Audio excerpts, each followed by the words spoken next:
1 in 5 children will not leave childhood without developing a serious mental illness, anxiety, depression, ADHD, behavioral problems. And what pisses me off is that we're not really educating or telling parents the truth as to why. Why is it that what you say is so troubling for some people? Sometimes facts are an inconvenient truth, but everything I'm going to say is supported by research. Komisar is a parenting expert and psychoanalyst who uses over 30 years of research to challenge the societal norms on parenting and early child development. There's some myths that really have to be debunked about how to raise a healthy child. And the first is daycare is good for children for socialization. No. It's so bad for their brain, and it's been known to increase aggression, behavioral problems, attachment disorders, because babies need their mothers in the first 3 years for emotional security. Can a father do that? So fathers are important in a different way, and I'll go through all of that. But they're both critical, because if you're raised without one, you are missing a piece. And then there's quality versus quantity time. Myth. You need to be there a quality of time as well as a quantity of time. You can't have a fabulous career and then come home and be present for your child on your time. It needs to be on their time, and there's more. And we're going to go through all of them, but are there any areas of privilege that you need to acknowledge? Maybe someone who doesn't have a partner there, or someone who is in an extremely difficult economic situation. I do, but there are ways to creatively deal with it, and I'll go through each of them. So This has always blown my mind a little bit. 53% of you that listen to this show regularly haven't yet subscribed to the show. So could I ask you for a favor before we start? If you like the show and you like what we do here and you want to support us, the free, simple way that you can do just that is by hitting the subscribe button. And my commitment to you is if you do that, then I'll do everything in my power, me and my team, to make sure that this show is better for you every single week. We'll listen to your feedback, we'll find the guests that you want me to speak to, and we'll continue to do what we do. Thank you so much. Erica, you're clearly on a mission. And I get that energy from you that there's really an idea that you believe that much of the world doesn't believe or is struggling to accept in some way, but it's an important idea. What is the mission that you're on? I like to think of it as 3 Ps: presence, prioritization, and prevention. And I'll go through each of them. My mission is to educate parents and policymakers and clinicians and educators about the fact that for children to be mentally healthy in the future, you have to be physically and emotionally present for them throughout childhood, but particularly in the 2 critical periods of brain development, which are 0 to 3 and 9 to 25, which is adolescence. So in those 2 critical periods of brain development, particularly 0 to 3, much of a child's development depends on their environment, and you are their environment. So I run around the world talking about the importance of physical and emotional presence, attachment security. Attachment security is the foundation for future mental health. Prioritization. We prioritize everything today other than our children. We prioritize our work, our careers, our material success, our personal desires and pleasures, but what we're not prioritizing is children. And, that's a problem, because if we don't prioritize them, they break down. They may break down at 3, they may break down at 8, or they may not break down until they're in adolescence, but eventually they break down. And prevention, there's so much that we can do. We have a mental health crisis now in the world.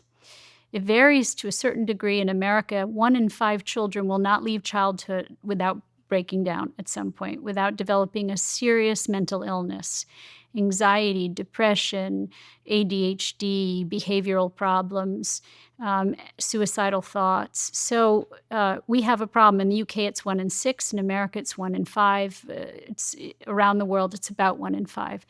That is a shocking figure. And so And the truth is, we can do a great deal to prevent that.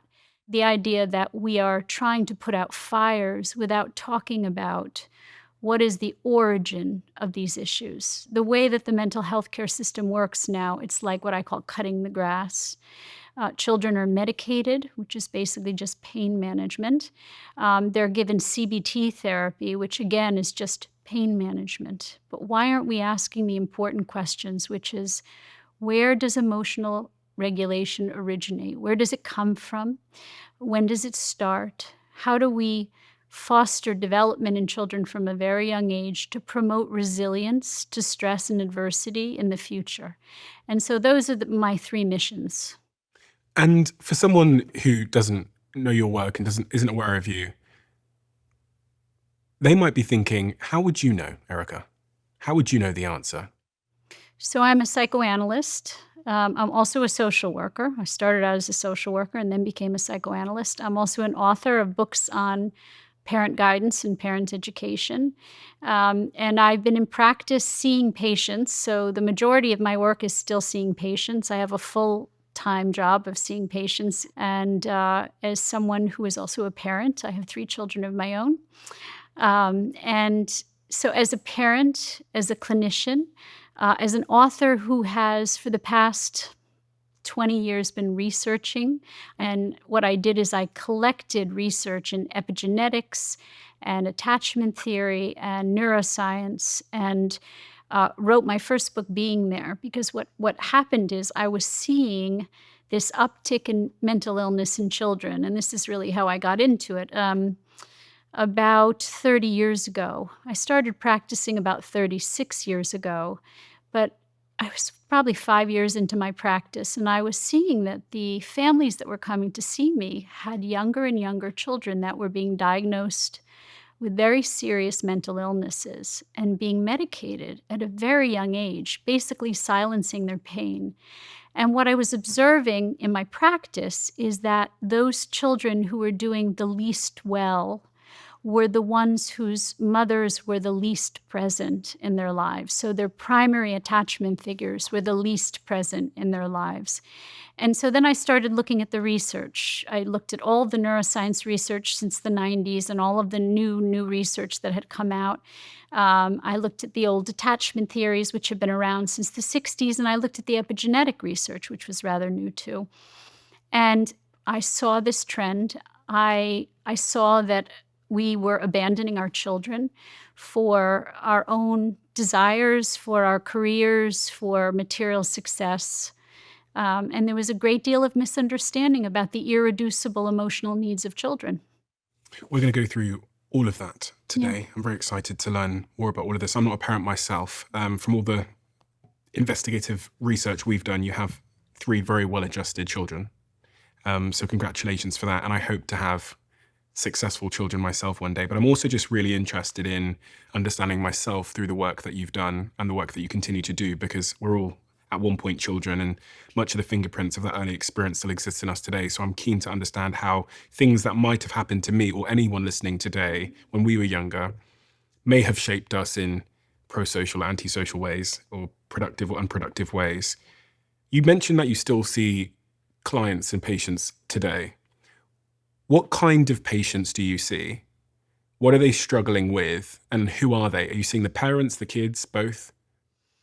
Well, I have a very large parent guidance practice because of the books that I write and the articles I write. I also write for the Wall Street Journal and other newspapers. So people find me through my writing, and then they reach out for help. And so I have the parent guidance basically means people come to see me, either both parents or one parent, because they have questions about their child's development or something's going wrong. Their child's starting to develop symptoms, and they don't want to medicate them, and they want to understand what's really at the root cause of the issue. And so that's a good portion of my practice, but I also see individual patients for depression and anxiety, and I see couples. And, the joke about psychoanalysts is we're all specialists in depression and anxiety. Mm-hmm. But so I see individuals and couples, but a lot of parent guidance work. And they come to you typically because they're noticing something is not right with their child. Sometimes they'll come preventatively because they want to raise a healthy child, and there's so much white noise in society. There's so much of misinformation. Our instincts are to lean into our children. Our evolutionary drive is to create a feeling of safety and security for our children, and to be as present as possible, and to soothe them when they're in distress, and to be there to teach them our values.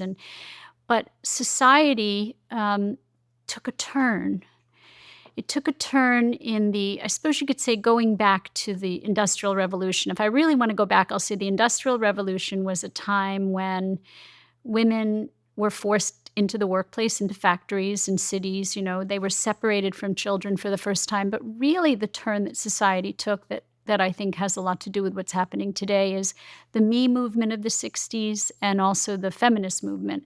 Both of those movements, which had a tremendously positive impact on society in one way, also had a tremendously negative impact on society. When women decided that it was cool to go to work and to work full-time out of the home, everybody cheered and said, great, women have the same rights as men, and now everybody can be in the workforce and be independent and make money and do their own thing. Me, me, me, me, me. The problem is that children were dropped. They were abandoned. And their needs, which are not needs that are going to shift because society shifts, because they have irreducible neurological, emotional needs. So we know that babies are born neurologically and emotionally fragile. And so what that means is they're not born resilient. And today, what's being projected onto babies is they can handle a lot. They can handle stress. They can handle separation. They can handle you going back to work after 6 weeks or 3 months and leaving them in daycare with strangers and from an evolutionary perspective, babies have always needed the physical skin-to-skin contact with their mothers for the first year. In most parts of the world, babies are worn on their mothers' bodies because mothers perform a number of really important functions for babies that are biological functions based on our evolutionary need to provide our babies with what we call attachment security. Society took a turn, and it's caused a lot of damage. I mean, this mental health crisis in children, I saw coming 30 years ago. And it was already, I have friends and colleagues like Jonathan Haidt who says, oh, well, it didn't start till social media. And that's false, because I was seeing this uptick. And if you really look, there was an uptick in mental illness in children going back decades. And it had everything to do with the shift in society towards self-centeredness, towards narcissism, towards individualism, towards me, me, me. And so, and I always say that you don't have to have children, period, to have a satisfying life. But if you're going to have children, you need to be equipped to care for them, because having children alone without really understanding what it means to care for them and being prepared to take on that responsibility is causing our children to break down.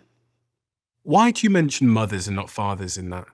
Because you seem to have an emphasis on the role that a mother plays, and it seems to be more important in your view than the role that a father plays, or maybe even that a nanny or some other caregiver could play. And I noticed that on your first book, which was written in 2017, being there, on the cover it says, why prioritizing motherhood, in bigger letters, in the first 3 years matters.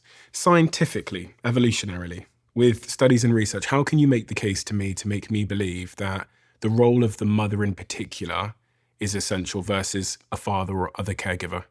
So in fact, in the book, it talks about the difference between mothers and fathers, because that's an important question. And the reason I wrote about mothers is not because fathers are unimportant, but fathers are important in a different way. So there's a whole debate in society about this kind of idea of gender neutrality, that mothers and fathers are interchangeable. But actually, from an evolutionary perspective, as mammals, they're not interchangeable. They serve different functions. And those roles and those behaviors are connected to nurturing hormones. So mothers are really important for what we call sensitive empathic nurturing when children are infants and toddlers. That means that when children are in distress, mothers soothe babies and therefore regulate their emotions from moment to moment. Every time a mother soothes a baby with skin-to-skin contact and eye contact and the soothing tone of her voice, she's leaning into that baby's pain and she is regulating that baby's emotions. And the way I like to think about it is that, when babies are born, they're born emotionally disjointed. Think about sailing in the Atlantic. This is how babies' emotions go. They'll go from 0 to 60 in 3 seconds with their emotions. And where we want to get babies is to sailing in the Caribbean. Not flatlining, but we want them to be able to regulate their emotions, but they're not born that way. And so mothers, because they soothe the baby from moment to moment, when they're physically and emotionally present enough in the first 3 years, they help a baby to learn how to regulate their emotions. So by 3 years of age, 85% of the right brain is developed. And by 3 years of age, babies can then start to internalize the ability to regulate their own emotions. Now, if mothers aren't present as the primary attachment figures to do that mirroring of emotion, to do that soothing of their emotions, then babies don't learn how to regulate their emotions. The other thing that's important that mothers do is they buffer babies from stress by wearing them on their body for the first year. And then by being as present as possible for 3 years, they actually protect babies' brains from cortisol, the stress hormone. So there is a hormone called oxytocin. It's the love hormone. And it is protective against cortisol. The more a mother nurtures with sensitive, empathic nurturing, meaning when the baby cries, the mother goes, "Oh, sweetheart, let me see the boo-boo, let me kiss the boo-boo." That actually raises the oxytocin in the baby's brain, which then protects the baby from cortisol. Can a father do that? So now, fathers. Why are fathers important? So fathers also produce oxytocin, but it has a different effect on their brain. So for mothers, oxytocin makes mothers sensitive, empathic nurturers, very vigilant to the baby's distress. When fathers produce oxytocin, it comes from a different part of their brain, and it makes them more what we call playful, tactile stimulators of babies. What does that sound like to you? Playful, tactful stimulators of babies. Throwing the baby up in the air and Okay, yeah, tickling the messing around. baby and running after the baby and roughhousing. And so that's important for a variety of reasons. First, it encourages things like exploration and risk-taking. It encourages separation. And fathers do this really important thing, which is they help the baby to learn to regulate certain emotions. So mothers help to regulate sadness, fear, distress. Fathers help to regulate excitement and aggression. So when fathers aren't in the house, when there are single mothers raising children without a father, often little boys develop behavioral problems, is what we're seeing, that they can't regulate their aggression because fathers help little boys in particular, but little girls too, to regulate aggression. So when fathers aren't around, you'll often see little boys who are more impulsive, who are more aggressive. So the answer is fathers and mothers are both critical to the development of children, which is a very controversial thing to say today, because if you're raised without one, you are missing a piece. But they're not the same. And they're not the same because our hormones dictate they're not the same. So fathers produce a hormone in great quantities called vasopressin. Vasopressin is the protective aggressive hormone. And what does it do? It helps fathers to protect their family. There was a study that was done where mothers and fathers lay in bed and the baby cries. It was out of the UK, this study. The baby cries and the fathers sleep through the baby's distress cries, but the mothers wake up right away. Okay. But with the rustling of leaves outside the window, the mothers sleep through it and the fathers wake up right away.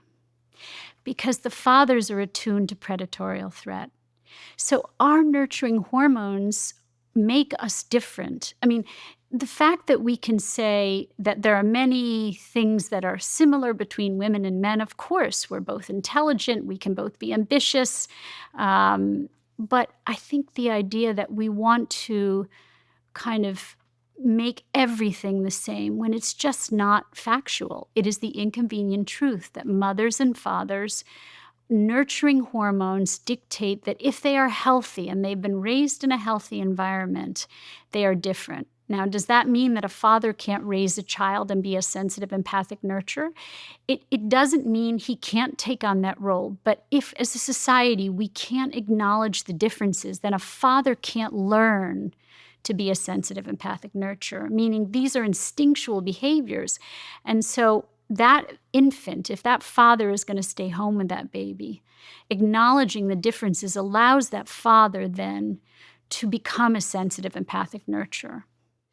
So interesting, because these aren't the ideas that are socially accepted, or at least the ideas you see on social media. And funnily enough, as you were speaking, I recorded everything you said and I ran it through AI, and AI said the core ideas that you shared are well supported by evolutionary psychology and neuroscience, which is quite surprising because usually AI argues with people. I mean, so the thing is, none of the books I write are based on opinion. So I'm very skittish about saying anything that isn't backed up with research. So it's everything that I write about and speak about is supported by research. Why is it that what you say is so troubling for some people? You know why, right? Because it makes us confront a set of realities that it's an inconvenient truth, to quote inconvenient. Al Gore. Yeah, It's an exactly. inconvenient truth. Sometimes facts are an inconvenient truth, just like, climate change is an inconvenient truth. This is an inconvenient truth. It inconveniences people. It also makes people feel guilty. So I don't believe that guilt is a bad feeling. I don't believe that guilt is a bad thing. Guilt is a sign that your ego is functioning. It's a sign that the part of your ego called the superego can identify something that feels right and wrong. So if you look at a baby who's crying, who's your baby, and you feel nothing, that means that there's a part of you that is dead inside. There's a part of you that is unempathic towards your own young. And we would say that doesn't make that person a bad person. It makes that person someone who probably had some early trauma themselves, right? It means that they probably have some kind of attachment disorder where they can't be attuned to their baby's pain, right? So when you are guilty, it means you have internal conflict. It means two parts of you are struggling with each other. The part of you that wants to do whatever you want to do. I want to go out to work. I want to make money. I want to be free, and the other part of you that says, wait a second, but my baby needs me. Look at my vulnerable baby. Look how sad. Look at the distress that my absence is causing that baby. So if we don't feel guilt, then our species is lost. We're lost. Now, excessive guilt is another thing. If you're a good enough mother or a good enough father and you still feel guilty, then we call it anxiety. But for the most part, what I say makes a lot of women and men feel guilty.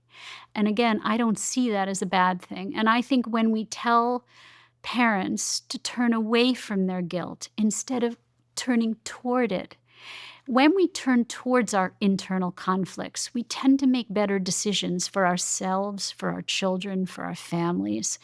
But when we turn away from those conflicts, we tend not to make good decisions, and those tend to have long-term consequences. What exactly are you inconveniencing with your truth? What are the ideas that you're... That you have to sacrifice time and money and freedom. That if you want to raise healthy children, it's going to require discomfort and frustration and sacrifice. And what's interesting is that what's also happened is because we're raising our children in such a selfish, self-centered environment, young people are more fragile. They are more emotionally fragile. More of them have attachment disorders. They can't bear frustration. They can't bear pain. They can't bear sleeplessness. The idea that you have to get a baby nurse because you can't get up in the middle of the night with your own baby. And that's become the norm in certain socioeconomic circles. So women and men always raise children in history in extended family circles, right? They weren't isolated. And today parents are very isolated. So you would have your mother staying with you, or you'd have your sister staying with you, or you'd live in a big house and there'd be people to support you. I started a nonprofit recently because I found that so many mothers, it's called Attachment Circle, so many mothers feel so isolated. that dealing with the pain and the discomfort of mothering alone is too much for them. So there is that. So we live in a very strange society where people are separate from one another in their own houses and apartments, and they don't depend on one another because dependency is a bad word. But there is also this issue of how are we producing such fragile youth that even the discomfort and the frustration of raising children is too much for them. There's a big economic component to this as well, right? Because if you're raising children in isolation, the probability that you have disposable income, or at least enough money to be able to just stay at home and raise the kids and still maintain any quality standard of life, is lower if you're not doing it with a big extended family that can support and pay for some of those costs. Interestingly, yes and no to your question.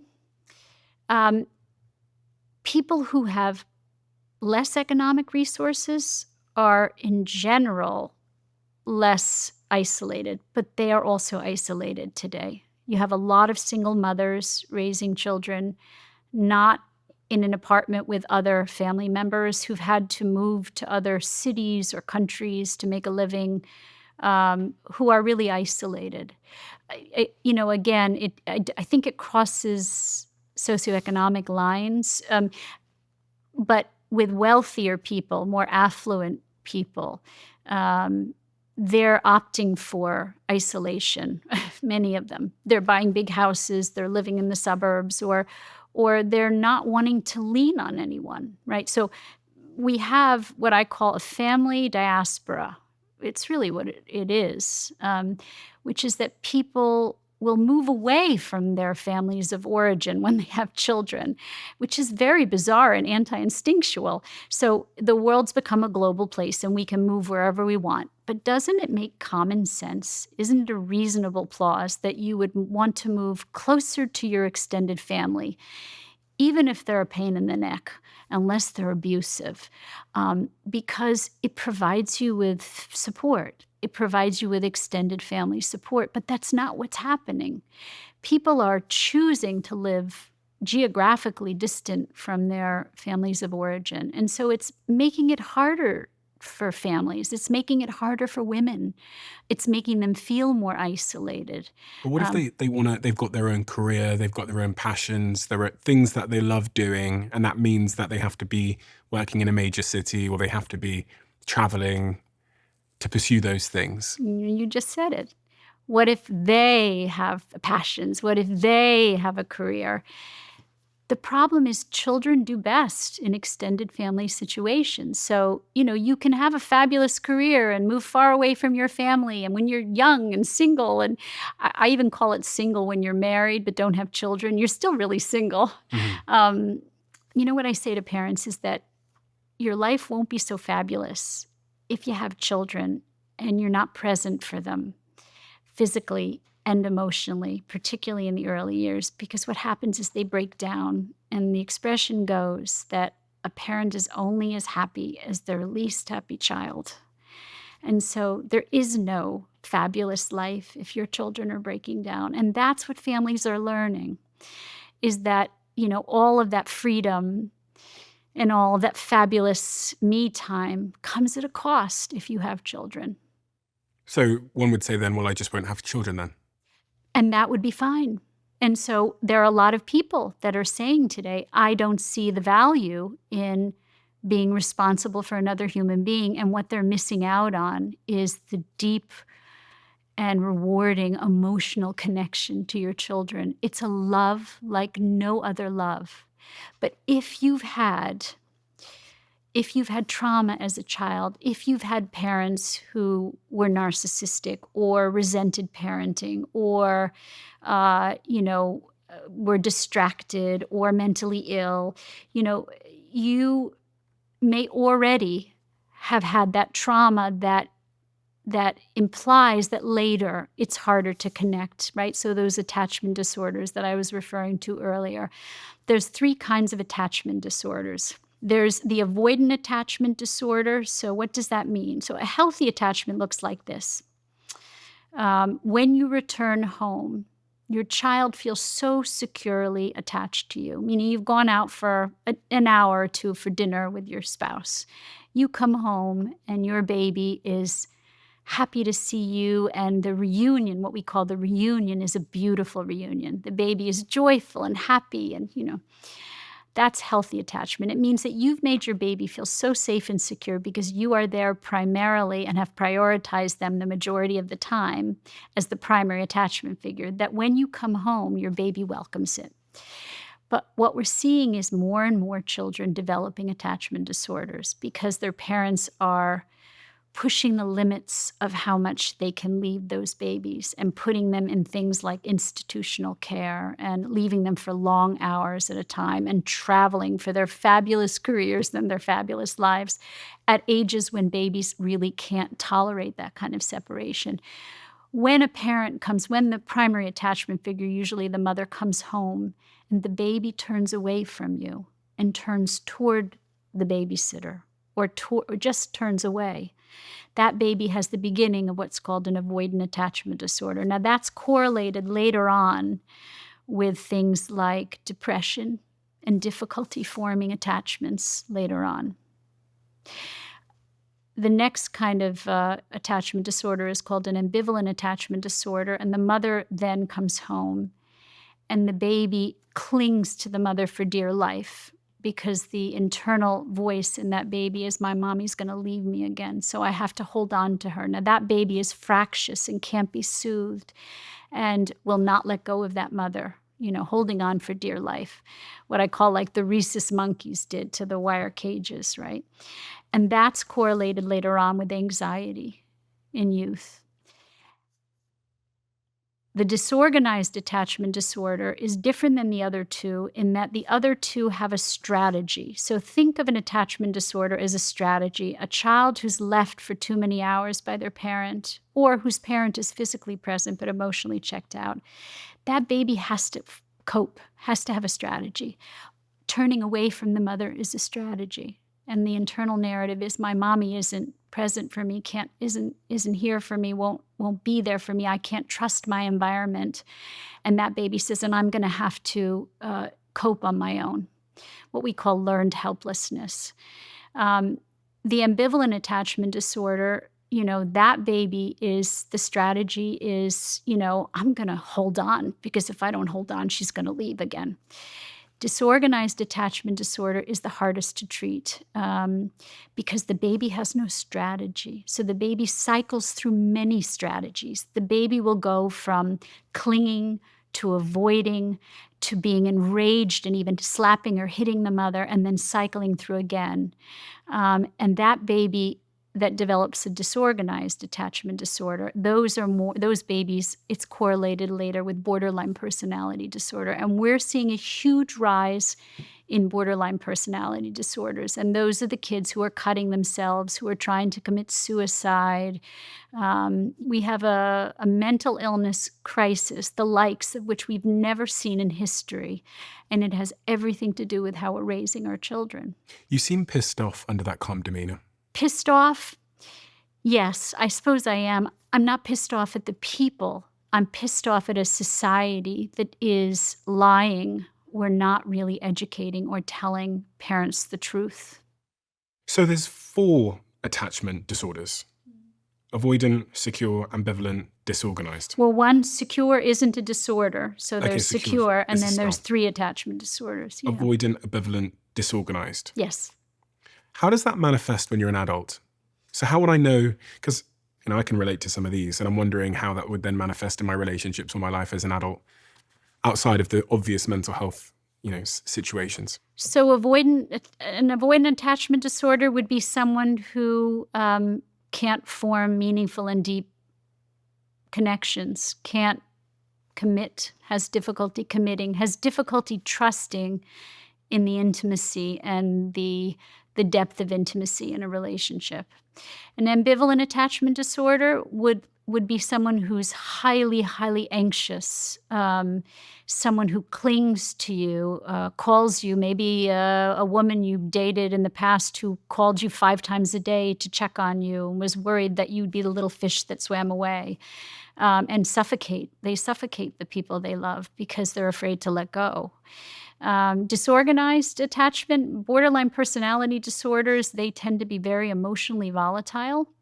There's a lot of anger there, and there's a lot of self-harming behavior there.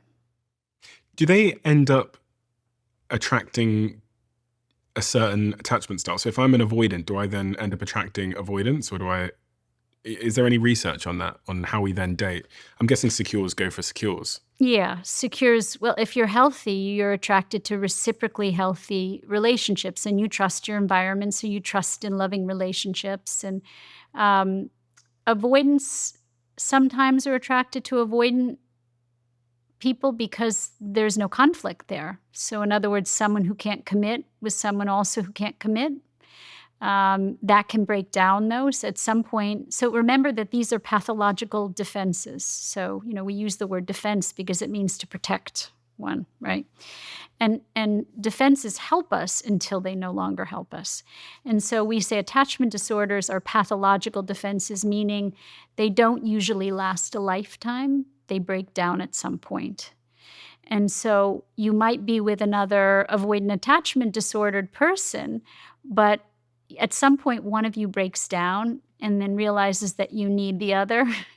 And then, then you're in a relationship with someone who can't give back. So, yeah, as we say, like levels of water meet. So people will be attracted to one another often of the same ilk, but it isn't necessarily a healthy relationship. And of all these 4 attachment styles, who do you think, which attachment style, in your opinion and from your observations and the people that you've seen, is most likely to have a successful and then also unsuccessful relationship? Oh, well, secure attachment will have a successful, people with secure attachment will be drawn to healthy, reciprocal, loving, deep connections, because they've had a deep and loving connection with their mother. So remember I said that it's only after 3 years of age that you internalize the feeling of security, and where you internalize the feeling that the world is a safe place and you can trust the people in it and you can trust to love another person. And so, we throw that word trust around, but we don't realize that it comes from the very beginnings of our development. When we don't trust others, it's generally because we couldn't trust those that we were to depend upon when we were at our most vulnerable stage. And what about the alternative? So which of these attachment styles is least likely to have successful relationships? That's disorganized, okay. Yeah. They have a very hard time forming relationships, holding on to relationships. Yeah, I would say they're the most complicated to treat, and they're also the most complicated in terms of, being able to have successful relationships in the future. I was wondering as you were speaking whether if I have more kids, so if I have 10 young kids, Yeah. is there a higher probability of neglect in those kids? Because if I'm a mother, I just don't have time for all of these kids at the same time. They can't all be on my chest at the same time. Yeah, it's a good question. Well, there's something in the developing world called maternal depletion syndrome, which is that mothers can actually die in the developing world of having too many children in too short a period of time. They get depleted physically, but they also get depleted emotionally. I'm going to say it right now so everybody can hear it who's watching this. Having children is stressful. It is frustrating. It does require that you are sleepless for the first 5 years. It requires that you can tolerate a lot of discomfort and frustration. So if there was a job description, first it would say the most joyful, enriching thing you can do in your entire life. But what comes with that to foster healthy development is frustration, lack of sleep, stress, discomfort. And so that should be part of the job description. Yeah, it seems to be such an important principle for life generally that everything has a trade-off. And I think, was it Einstein that said for every force has like an equal and opposite counter force or something to that effect. And a lot of people are choosing not to make the decision to have kids. I was looking at some stats around this. The European Union witnessed only 3.8 million births in 2022, nearly half the number recorded 6 decades ago, marking one of the lowest birth rates in history.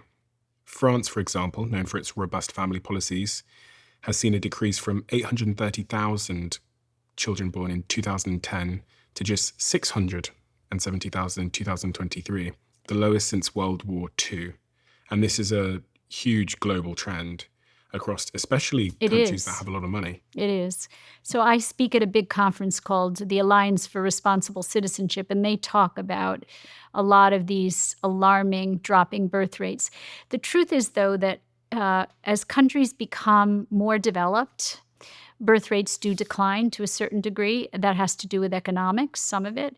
But there's a trend that's happening that's worse than this, which is it's not that they're having less children, which actually, everybody has their own limits in terms of their capacity to give and to love. And so for some people, maybe 1 child is enough. For other people, 5 children isn't enough, meaning they have so much inside of them to give, right? But the alarming thing for me isn't the dropping birth rates due to economics. So maybe people aren't having 10 children like they used to. They're having 3 children or 2 children, right? The alarming thing for me is that people are not having children. That's more alarming to me because that's more a sign not of a country developing, but of a country and a society, of a modern society, which does not see the value in raising children and having deep and loving relationships be a priority in your life. Those people would say I have deep and loving relationships with my partner, with my dog, with my uncle, auntie, friends, etc.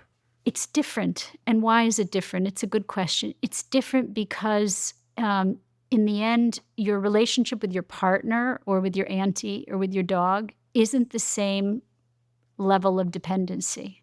The ability to care for another human being, to allow another human being to be dependent on you, to devote to that human being, is a growing, transforming experience for human beings. One would say that, I'm not sure I completely buy this fully but Jordan Peterson, I think it was Jordan who said that you can't fully become an adult if you don't have a child. Now, I'm not sure I would go that far because there are some people who can't have children. But I do think that there is something in terms of developmentally on an adult development level that transforms you, that is meant to transform you in being generative and having children. Again, it's not for everyone. And I do say this, that I'm not part of the pro-natality movement where I say everybody should have children. I don't think everybody should have children. But I do think that if you're going to have children, then you need to look deeply at your own upbringing and your own losses and your own early traumas before you bring them into this world, so you can repair whatever it is you need to repair and not create what we call generational expression of things like attachment disorders and mental illness. And because a lot of people are struggling now to have kids, even those that want to. Yeah. I was looking at some stats, and there's a global prevalence of infertility. Approximately 18% of adults worldwide, about 1 in 6, experience infertility at some point in their lives. Yeah. Between 2015 and 2019, about roughly 15% of US women aged 15 to 49 experienced impaired fertility. And in the UK, research indicates that 1 in 8 women listening to this now and 1 in 10 men aged 16 to 74 have experienced infertility, which is defined as unsuccessfully attempting pregnancy for a year or longer. And I've spoken to a lot of people actually that have tried to have kids. Yeah. For it's years, very 2 sad. years. It's very sad when people want children and they can't have children. It is incredibly sad. When you think about what's contributing to that, how do you diagnose that infertility challenge? There are a lot of theories. Some are environmental. Some are the fact that we're delaying having children. We're lying to women and to men We're telling them, freeze your eggs. In fact, this is a little disturbing. I'll tell you about this, that law firms now are paying for the freezing of their young female associates' eggs. I find that disturbing. Saying, freeze your eggs, work really hard for us. Yeah, you can have children later. And the truth is, a lot of them can't. Because when you freeze eggs, it's not a guarantee of fertility. It's not a guarantee that those eggs will turn into embryos. It's not a guarantee that those embryos will turn into babies. So there's the age piece. There is also, and there's the environmental piece, there is also the stress piece, which we are not talking about. There's a component to getting pregnant that is about stress. We have more stress on both men and women.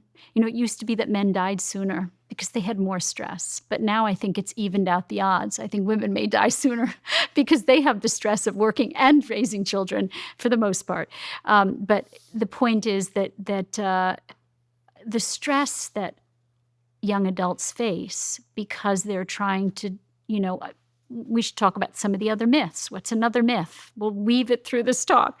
Another myth is you can do everything all at the same time and do it well. Myth. That's a big myth. You can't. You can't have a fabulous career working full-time and traveling and being fabulous and raise healthy children. The good news is life is long. You may live till 120 like Moses. And I think of your generation, you're younger than me, but I think you probably will live well over 100. And so what that means is you have many, many, many, many, many, many years to have a fabulous career when your children don't need you so much. But you have a very small window to create that emotional security for your children that will be the core of them. You know, we talk a lot about your physical core and core training. This is your emotional core. This is the emotional core of human beings, attachment security, and a feeling of safety that you can rely on the people who you need most in the world to be there when you need them. That is your emotional core. How did you manage? You're a mother of 3. You've raised 3 very wonderful, well-adjusted children, Yep. but you're also successful. Yep. You have books, you're traveling around the world, you said. So I'm a good example. I had a career when I was in my 20s, and I got married when I met my husband when I was 27, and I got married when I was just shy of 30, or I was 30. And then we had children in our 30s. So before we had children, I was seeing something like 40 hours of patients a week. And I was working into the wee hours of the night. I would work till 11 o'clock at night, coming home exhausted. Then we had children, but it was an agreement that we had that when we had babies, I would take a good long period off and then really go back very, very, very minimally. And I had the kind of career by choice that I could have control over, and it could be flexible and I could control it. And so I took 6 months off with each child. And then after 6 months, only went back to work an hour and a half a day, 5 days a week. So we had an agreement, my husband and I, which is it would be just enough to pay a mother's helper, a nanny. And we did without, in those years, we did without vacations, we did without, second homes, we did without fancy clothes, we did without the other things that many of our peers were getting and traveling and doing. We said what's important to us is that we pare down, not expand now. We're expanding as parents, so we want to pare down materially. Life is long, and you can have a successful career. Some of the women that I interview for my book are women who didn't even start their careers until they were in their 40s, after they had children that were older. Could it have worked if your husband stayed home instead of you, in your view? Because I'm trying to understand if you're saying that dads don't need to be as there present as much as the mother. They have to be there in a different way. In the early days, men don't breastfeed. So that's the first thing. Unless you can show me a man who has grown breasts and can actually breastfeed. Maybe it's coming, I don't know. But for now, women's bodies connect them to their babies. They connect them through birth. They connect them through breastfeeding. There is a physical component and a hormonal component to infancy and motherhood. And there really is a difference in the way that mothers respond to babies and fathers respond to babies. Now, when do fathers become really important? It's not that the father isn't important to give the mother a break or to bond with the baby or to bathe the baby, but what that baby needs is that attachment security to that primary attachment figure. The mother, usually the mother. Sometimes it's the father, but usually the mother. Fathers, with their playful tactile stimulation, they become really important when children become mobile. When children start to crawl and toddle, when they're around 18 months to 2 years old, fathers become incredibly exciting. And they're really important. So when fathers aren't around in those days, when children are starting to explore the world, those children have a harder time separating from mothers. So it's really important to have what we say, the yin and the yang. What we're doing now is we are not prioritizing attachment security, which is the foundation for then healthy separation. And when healthy separation starts, fathers are critical. When you have another child, a second child, fathers are critical because fathers seduce the older child. They say, come on, let's go out and play. Let's go kick the soccer ball. Let's go to the swing set. And they give a space to the mother with the next baby. They help the older children to grow up. Earlier on, you mentioned a study that I read about when I was studying psychology once upon a time, which is the Rhesus monkeys study with the wire mother. For anybody that's never heard about that study, I think it's quite important to understand the profound impact that touch and well, that was an attachment study. Yeah, what was it? What's touch called in the science world? Skin to skin. Skin to skin. Can you give me an overview of that study and what it showed for people that aren't aware of it? Well, they took these baby Rhesus monkeys and they let some be with the mothers, and the mothers nurtured those babies, and those babies became healthily attached and secure, and those were the emotionally healthy babies. Then they gave another subset of monkeys a wire mother covered with a piece of cloth or fur or something. And those babies became very neurotic, but at least they were clinging. They became like the ambivalent attachment babies because there was no response from the mother, but at least they were holding on to this mother. And then and these babies became very neurotic, and then they gave the subset of babies nothing. And those babies literally lost their minds. And there are other studies which are more recent than that. That's quite an old study. There is a researcher named Michael Meany. He did a study on licking and grooming. Animals who lick and groom their young, meaning are nurturing skin to skin, lick and groom. In human terms, that would be holding, touching, loving, skin to skin. Those, if a mother licked and groomed her young, that baby would become more resilient to stress in the future. The babies who were not licked and groomed by their mothers became less resilient to stress in the future. In addition, the babies who were more resilient to stress because their mothers had licked and groomed them passed down generationally the ability to lick and groom the next generation. What happened to the babies who weren't licked and groomed? Guess what happened? They didn't pass it down. Right. And that's what's happening to humans today. If we don't lick and groom our babies, take it for whatever. Mm-hmm. If we don't lick and groom our babies, we don't pass on resilience to stress and adversity, but we also don't pass on the desire to lick and groom to have babies. Your story, going back to your story, which we were talking about, are there any areas of privilege that you need to acknowledge that someone else listening to this now goes, yeah, but that's all right for you?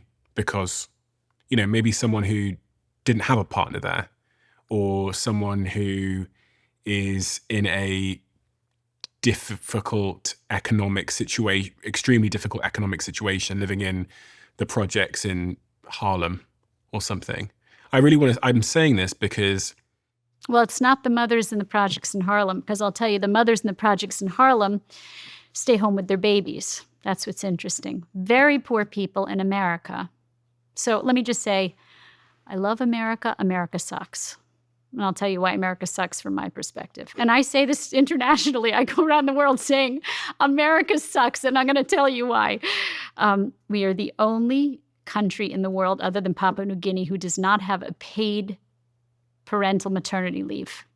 We do not have paid maternity leave. Nobody cares about children.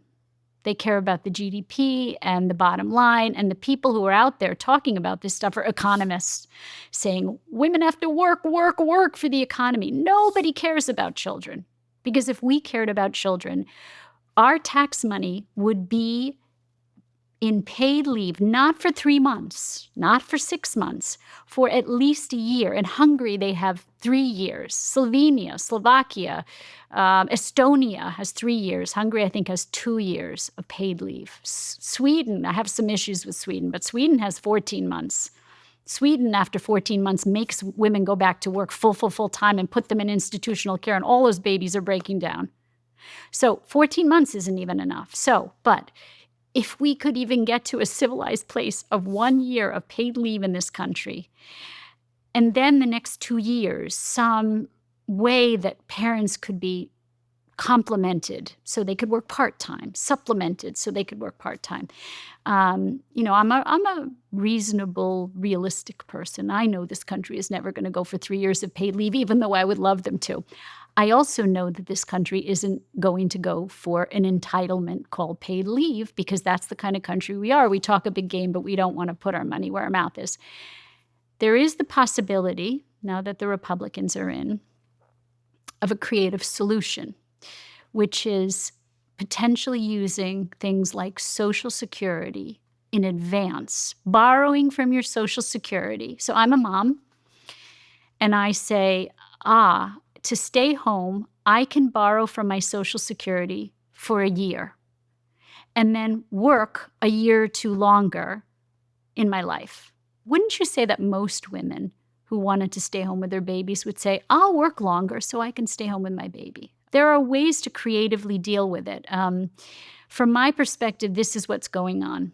People on the left will not compromise. They'll only do an entitlement called paid leave, but they only are asking for it for 3 to 6 months. After that, they want women back in the workforce and institutional daycare. So I'm not on the left. People on the right talk a lot about family. They're the party of the family now. But they do not want tax dollars to go into paid leave. They don't like the entitlements that already exist, and they don't want to add any more. And so the only way they're going to give it to women and men is if they put skin in the game. Mm-hmm. This is the country we live in. Again, I'm a realist. I think in any way that we can give families the choice to care for their own children, particularly in the early years, we will create a population of healthier children. How do we know that more paid leave equals better children, less strain on the healthcare system in terms of mental health, mortality, whatever it might be? How do you make a statistical or a science or research-backed case that if we had 3 years of paid leave in the United States or in the UK or Australia, Canada, wherever, that it would be a net positive for society outside of it just being an opinion? Well, the research shows, the longitudinal attachment research shows that children who are insecurely attached at 12 months of age, 20 years later, are insecurely, 80% of them are insecurely attached and suffer from mental disorders. That's what the longitudinal attachment research says. So we now have decades of basically children were followed from when they were infants. And the ones who were securely attached 20 years later are still securely attached and doing great. And the ones who were insecurely attached, most still insecurely attached. And it's tied and correlated to all of these mental illness conditions, right? So there's a lot of research to show what attachment security does for children in the long run. So, you're asking a question about, I suppose you could take your paid leave and go play soccer in the park and go play tennis and, I don't know, like play cards with your friend. I mean, how can I say how people are going to use their paid leave? But if your paid leave is being used to be home with your child, then it's going to benefit your child. So many of the guests that I speak to on this podcast, especially those that become incredibly successful, athletes, entrepreneurs, whoever, they often have some form of neglect in their past.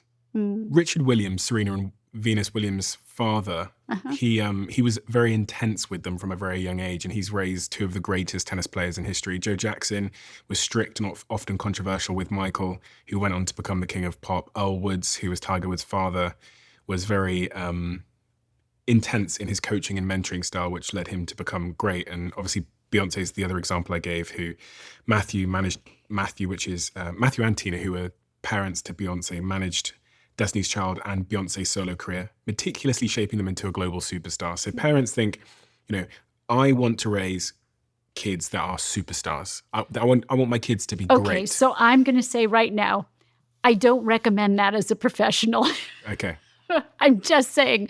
So I can't comment on a lot of those people because I could get in a lot of trouble for commenting on a lot of those people. Sure. But I will say that amongst those people, there is controversy, meaning at least one of those parents, and I don't know the history of the others, was abusive. And so you could say that narcissism is abusive to children. When we project our needs and desires and likes and who we are onto our children, we're not letting them authentically be themselves. The greatest gift you can give your child is to see your child as an authentic individual who is an individual and themselves, and not to see them as a mini-me.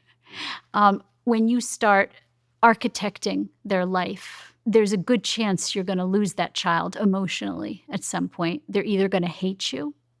They may be successful in their careers. They may have terrible personal lives. They may be narcissistic parents themselves. So I don't recommend that school of thought. What I do recommend is if your child shows promise in something that they also seem to love and have a drive to be good at, then you can support that drive. Just make sure to keep yourself in check along the way to make sure that they are driving it, not you. Health is a huge focus for me in 2025, and I'm not just talking about eating right and exercising, I'm talking about my recovery too. I'm halfway through 60 workouts in 60 days, and to help my body recover, I've been using a health gadget that I've shared with you before. They're a sponsor of this podcast, and their product has such a huge impact on my recovery. I'm referring to my Bon Charge infrared sauna blanket. These are similar to the infrared saunas that you see in gyms and spas, but the big difference is that it's portable. I started the year off at my home in South Africa, so I brought the blanket with me and I used it most nights before bed when I was training hard. And it helped me relax, it helped my muscles feel less sore, and I wake up feeling more recovered. It works by heating up your body directly rather than just the air around you to improve circulation and reduce stiffness. I've also noticed that it's had a big impact on my skin as well. And thankfully, Bon Charge has offered me 25% off for my listeners. So if you use code DIARY at checkout, you'll also get free shipping and a year-long warranty. Head to boncharge.com/diary. ADHD. Yeah, okay. I don't feel like I don't even have to ask a question here, but just to set the stage, the reason why I'm so compelled by this is just this, I have to say it, the shocking rise in diagnosis and prescriptions over the last 10 years. Between 2000 and 2018, ADHD diagnoses in the UK rose approximately 20-fold. Yes. Among boys aged 10 to 16, diagnosis increased from 1% roughly to about 3.5% in 2018. And in men aged 18 to 29, there was a nearly 50-fold increase in ADHD prescriptions during the same period. And the same applies to the United States, where an estimated 15.5 million adults in the US have been diagnosed with ADHD. Approximately 1 in 9 US children have been diagnosed with ADHD at some point, with 10.5% having a current diagnosis. I don't know where ADHD was, but the conversation around it, the prescriptions, the diagnosis seemed to have really surged into culture in a really, really big way. What's going on? So ADHD was one of the factors that drove me to right being there, because I was seeing this huge uptick in ADHD diagnosis and children being medicated so early. Do you know what the fight or flight reaction is? That's when the sympathetic nervous system starts to kick into action and... Yes. So, well, it's basically our evolutionary response to predatory threat. So if a saber-toothed tiger was chasing you, you either stood and fought, fight, or you ran for your life, flight. So when our children are under stress, they go into fight or flight. So one of the first signs that a child is under stress that they cannot manage is when they become aggressive in school. They hit, they bite, they throw chairs, they have trouble, socially in daycare or preschool or even in school. Or they become distracted, which is the flight part of fight or flight. So what's happening is their nervous systems, the stress-regulating part of their brain is getting turned on. So we say that the stress-regulating part of their brain has to do with a little almond-shaped part of the brain called the amygdala. It's a very primitive part of the brain, very old part of the brain. And it regulates stress throughout our lives. It helps us to manage it. What we know is that part of the brain is supposed to remain offline for the first year to 3 years, which is why mothers wear babies on their bodies. It's why babies stay close to their mothers in the first 3 years, to keep the amygdala quiet and only incrementally expose children to stress and frustration that they can manage. So imagine taking small bites of it so you can digest it, right? And your mother's there to help you digest the stress.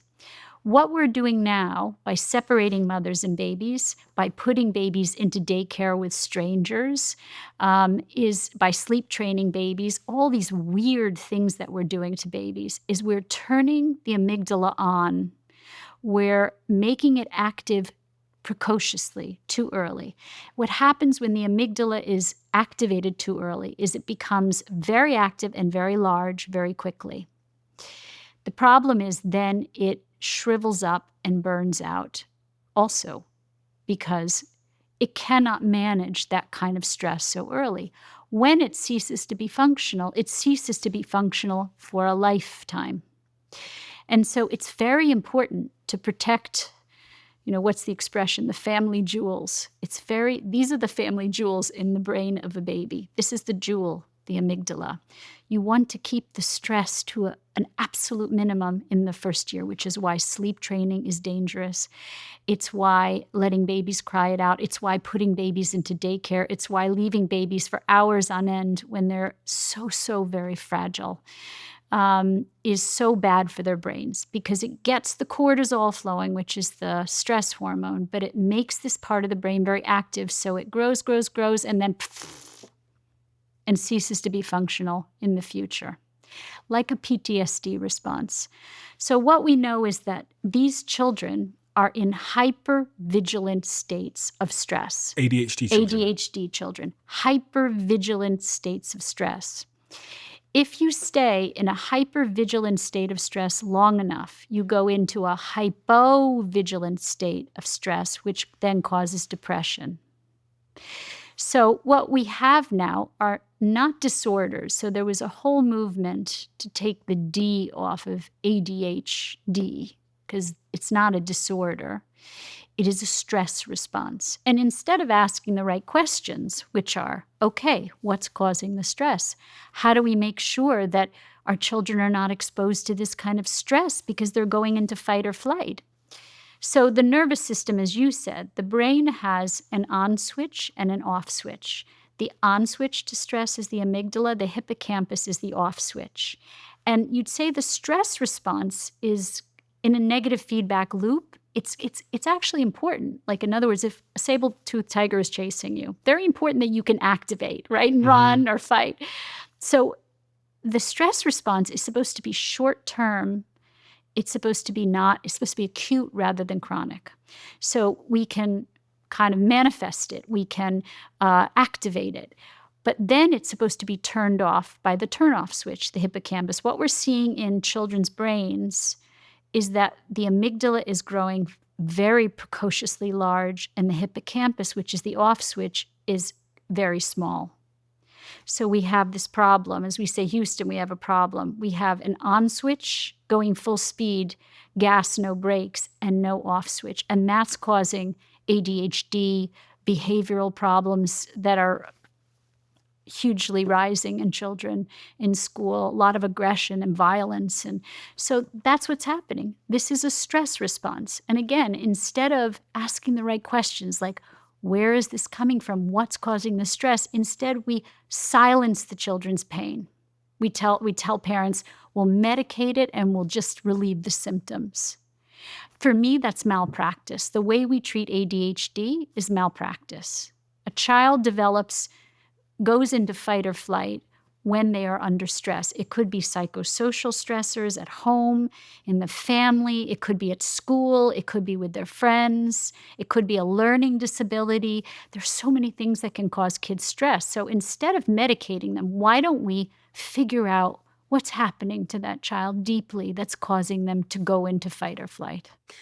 Isn't that point of view, I've got two questions here. The first is, how do you know that it's stress? And the second is, if it is stress, then the problem, or at least the inconvenient truth that then creates, is that the parent is responsible. Yes, there's the inconvenient truth. For their child's ADHD. Yes, that's the inconvenient truth. It's not so simple. Sometimes it's the family.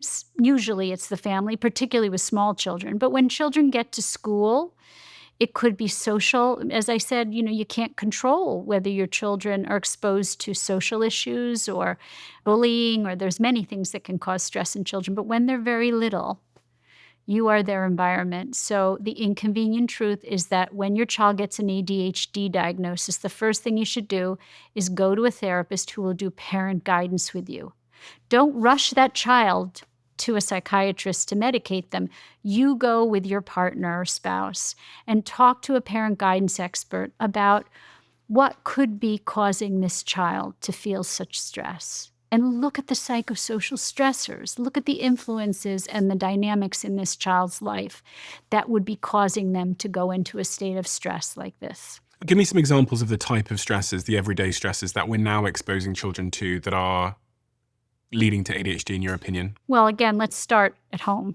At home, the stresses might be that they were handed over to a daycare center at an early age, which turned that amygdala response on, which turned the stress-regulating part of their brain on too early. Now you have that hypervigilant reaction, and they can't turn it off, right?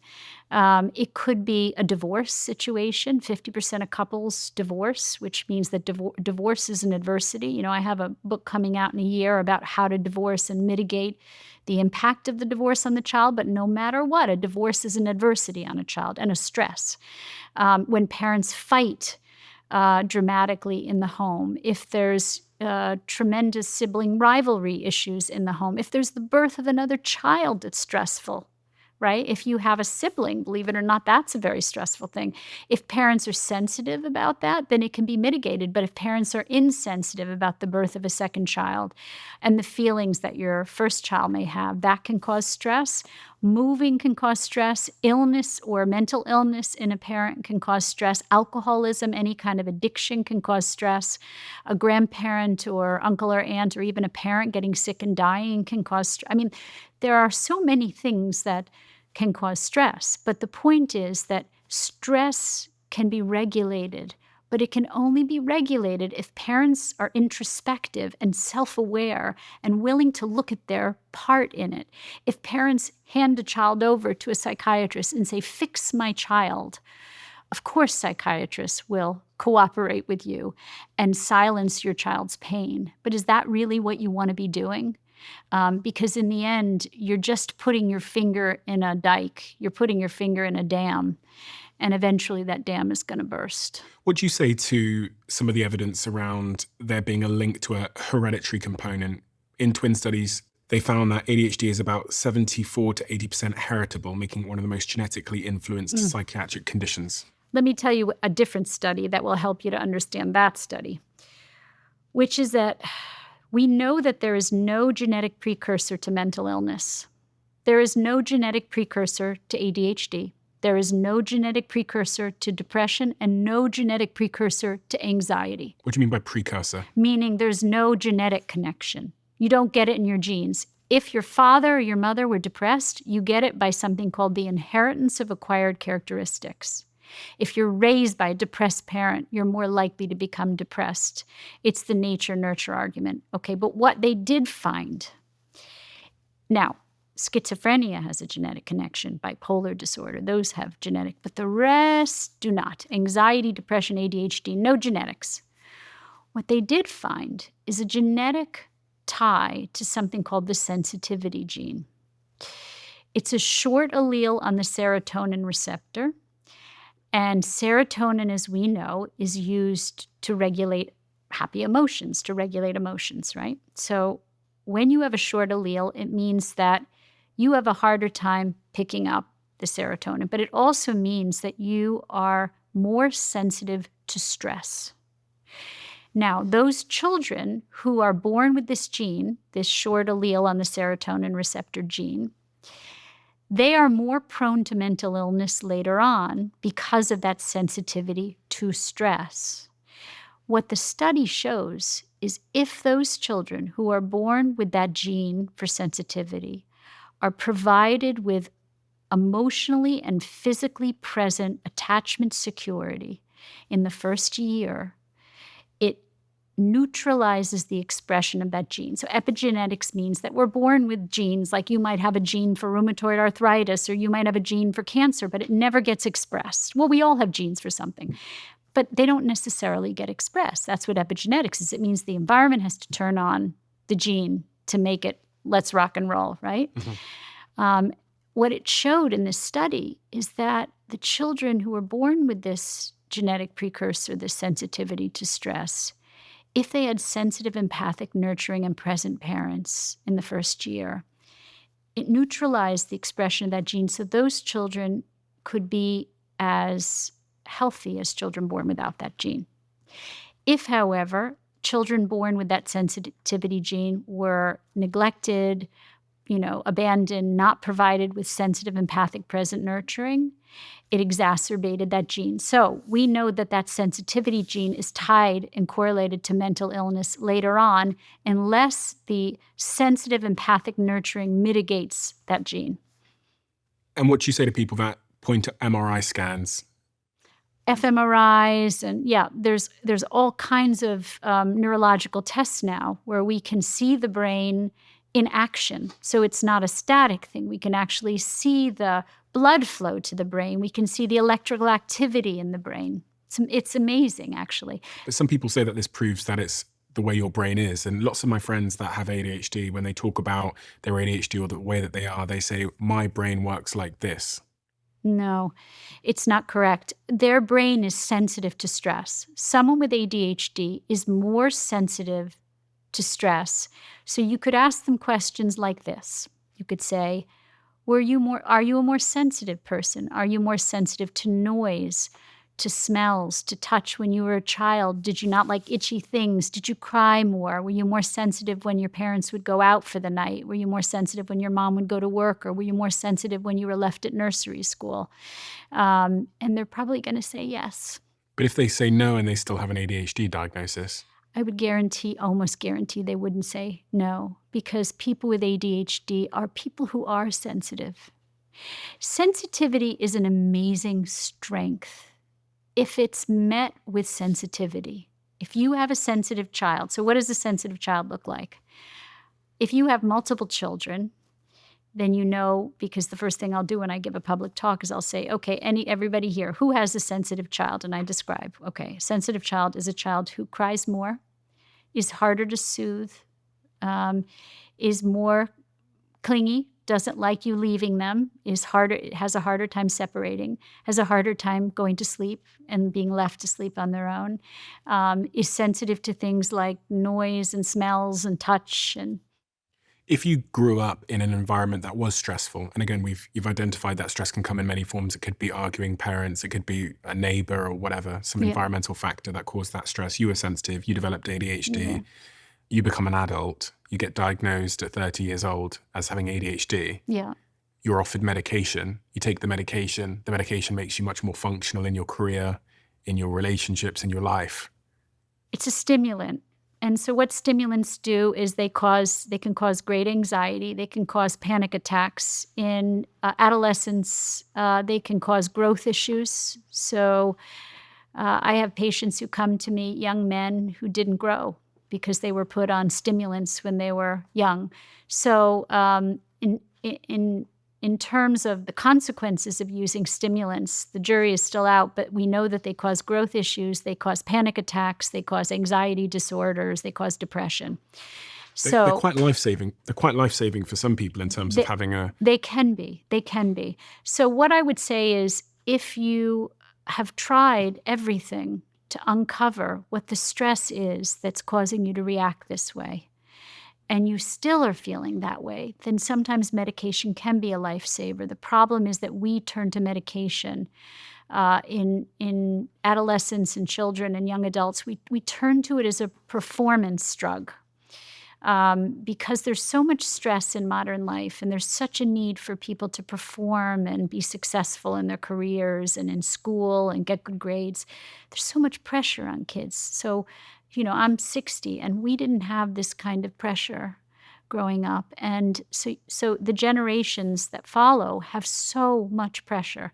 That pressure makes children literally go off the rails. We could talk about the academic pressure, the competitiveness, the perfectionism. So ADHD is a bucket. It's a bucket which you throw people in who have anxiety that has never been treated. And there's different ways of thinking about treatment too. So we're a society that likes superficial quick fixes. We like drugs, we like CBT therapy. The truth is that this is not a quick fix. Figuring out relationally, dynamically, what happened to you as a child, what your losses were, what your traumas were, what caused you to feel so anxious, what's caused you to go into fight or flight, is hard work. It requires frustration. It requires commitment. It requires going to someone who can think very deeply with you. I want to define what anxiety is, because I think it's really important. Because we rarely define depression and anxiety. Depression is preoccupation with past losses. Anxiety is preoccupation with future losses that may never occur. What do they have in common? It's all about losses. All about loss. And you could say the generations now are very preoccupied with loss. Loss of status, achievement, but because we're also very preoccupied with gain. Well, we're preoccupied with what I say I don't want to judge, but I want to say the unimportant things in life. What are the important things in life? Relationships, love, connection, health, right? You would say objectively, family. These are the important things in life. But we've become very preoccupied with material success, money, career achievement, fame.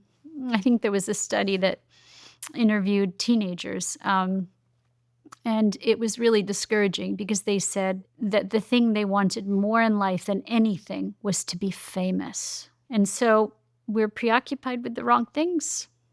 On this point of stress and the link with ADHD, I was looking at some research from the Injury.com Research Education Group. It says that children with an ACE score, which is the trauma score, where I think it goes up to 10 different sort of questions, with an ACE score of 4 or more, so 4 experiences of trauma or more, have nearly 4 times, which is 400% more chance of having parent-reported ADHD compared That's to right. children with no ACEs. Yep. And some of the factors that have a big impact is socioeconomic hardship increases your probability of having ADHD by 40%, parental divorce by 35%, familial mental illness, so a parent having a mental illness increases it up to almost 60%, 55%, I believe, and neighborhood violence, almost 50%, familial incarceration. So if a parent goes to prison, then that increases your probability of ADHD by about 40% as well. And that's published by I think it's the New England, Yeah. what is this? Oh, the National Library of Medicine, National Center of Biological Information. Yeah, so remember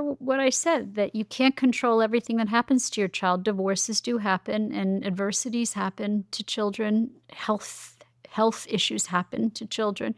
What you can control is you can control the first 3 years and be as present as possible for your child.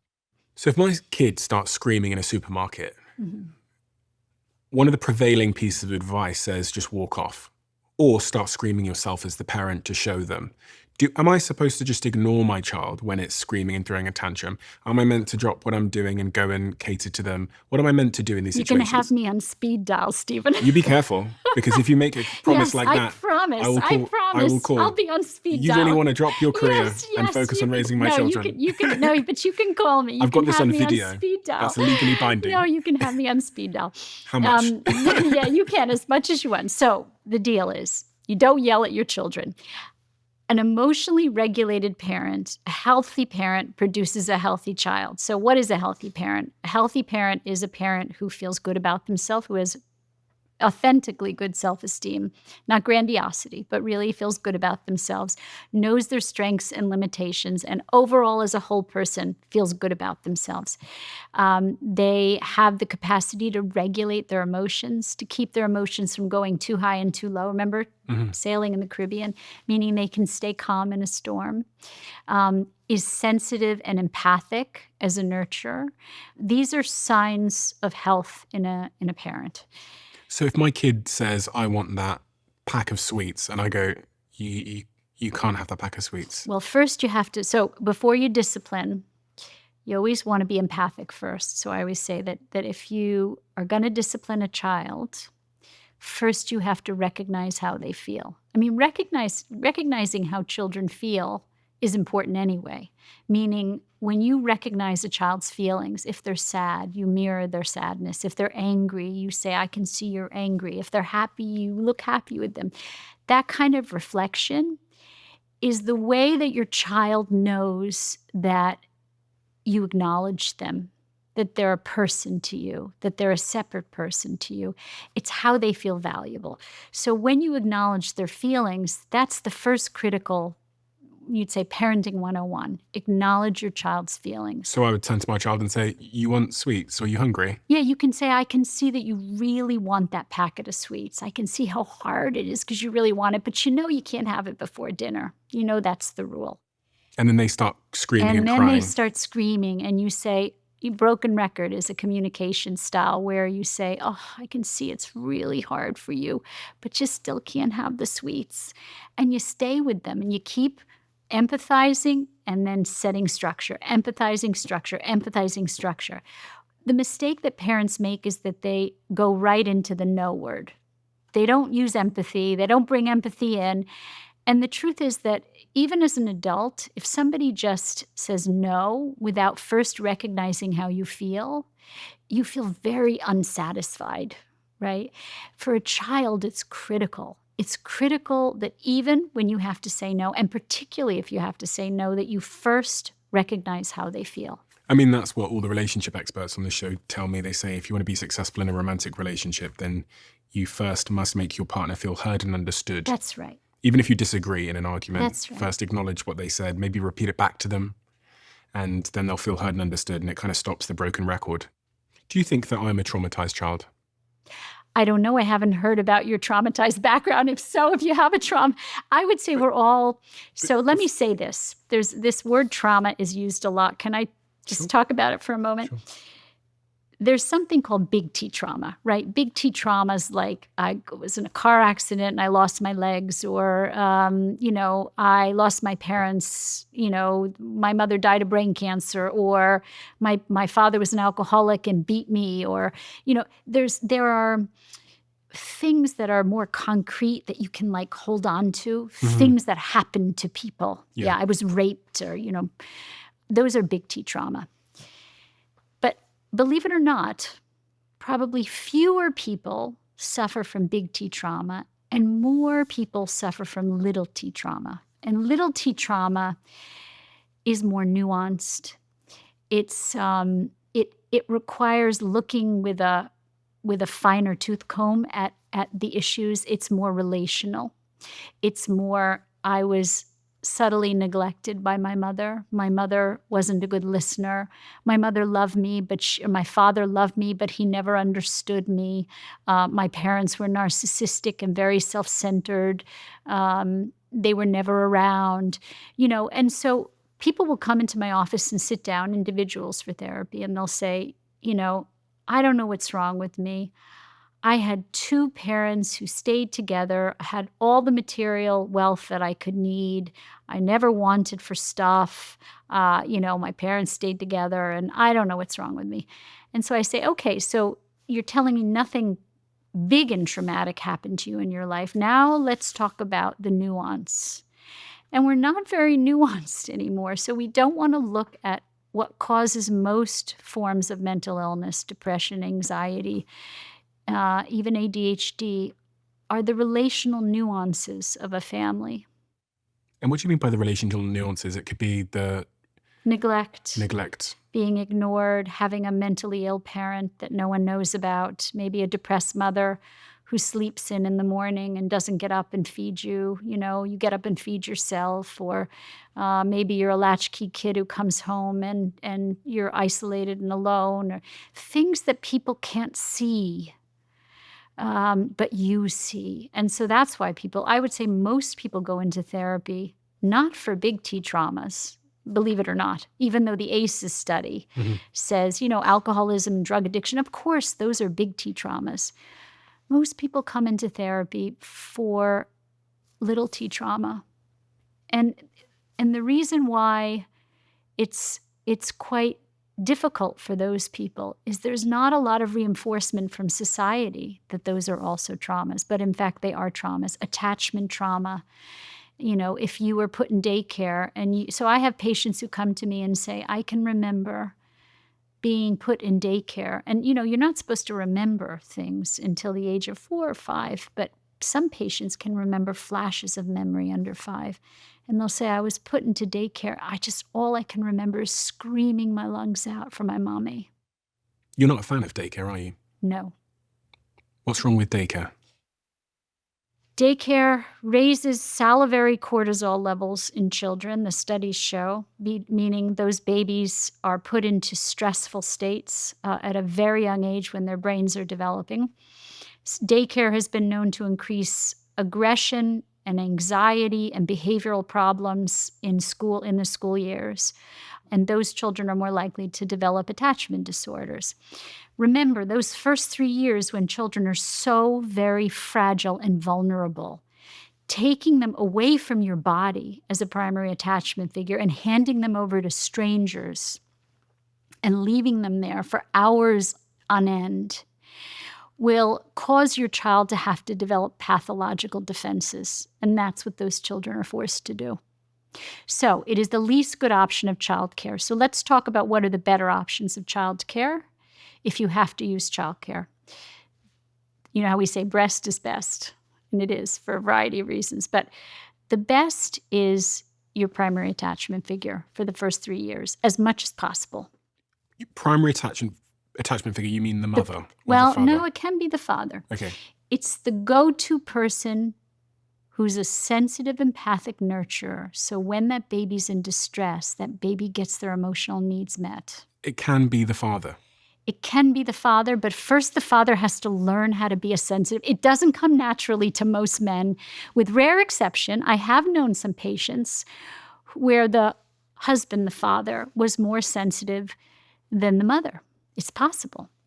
But in general, instinctually, fathers are not sensitive, empathic nurturers because it's against their evolutionary instinct. Their evolutionary instinct, if you were an animal on the plains of Africa, you're an impala. You're a daddy impala. Your baby is born and it comes out running because they're like born and you're all running together.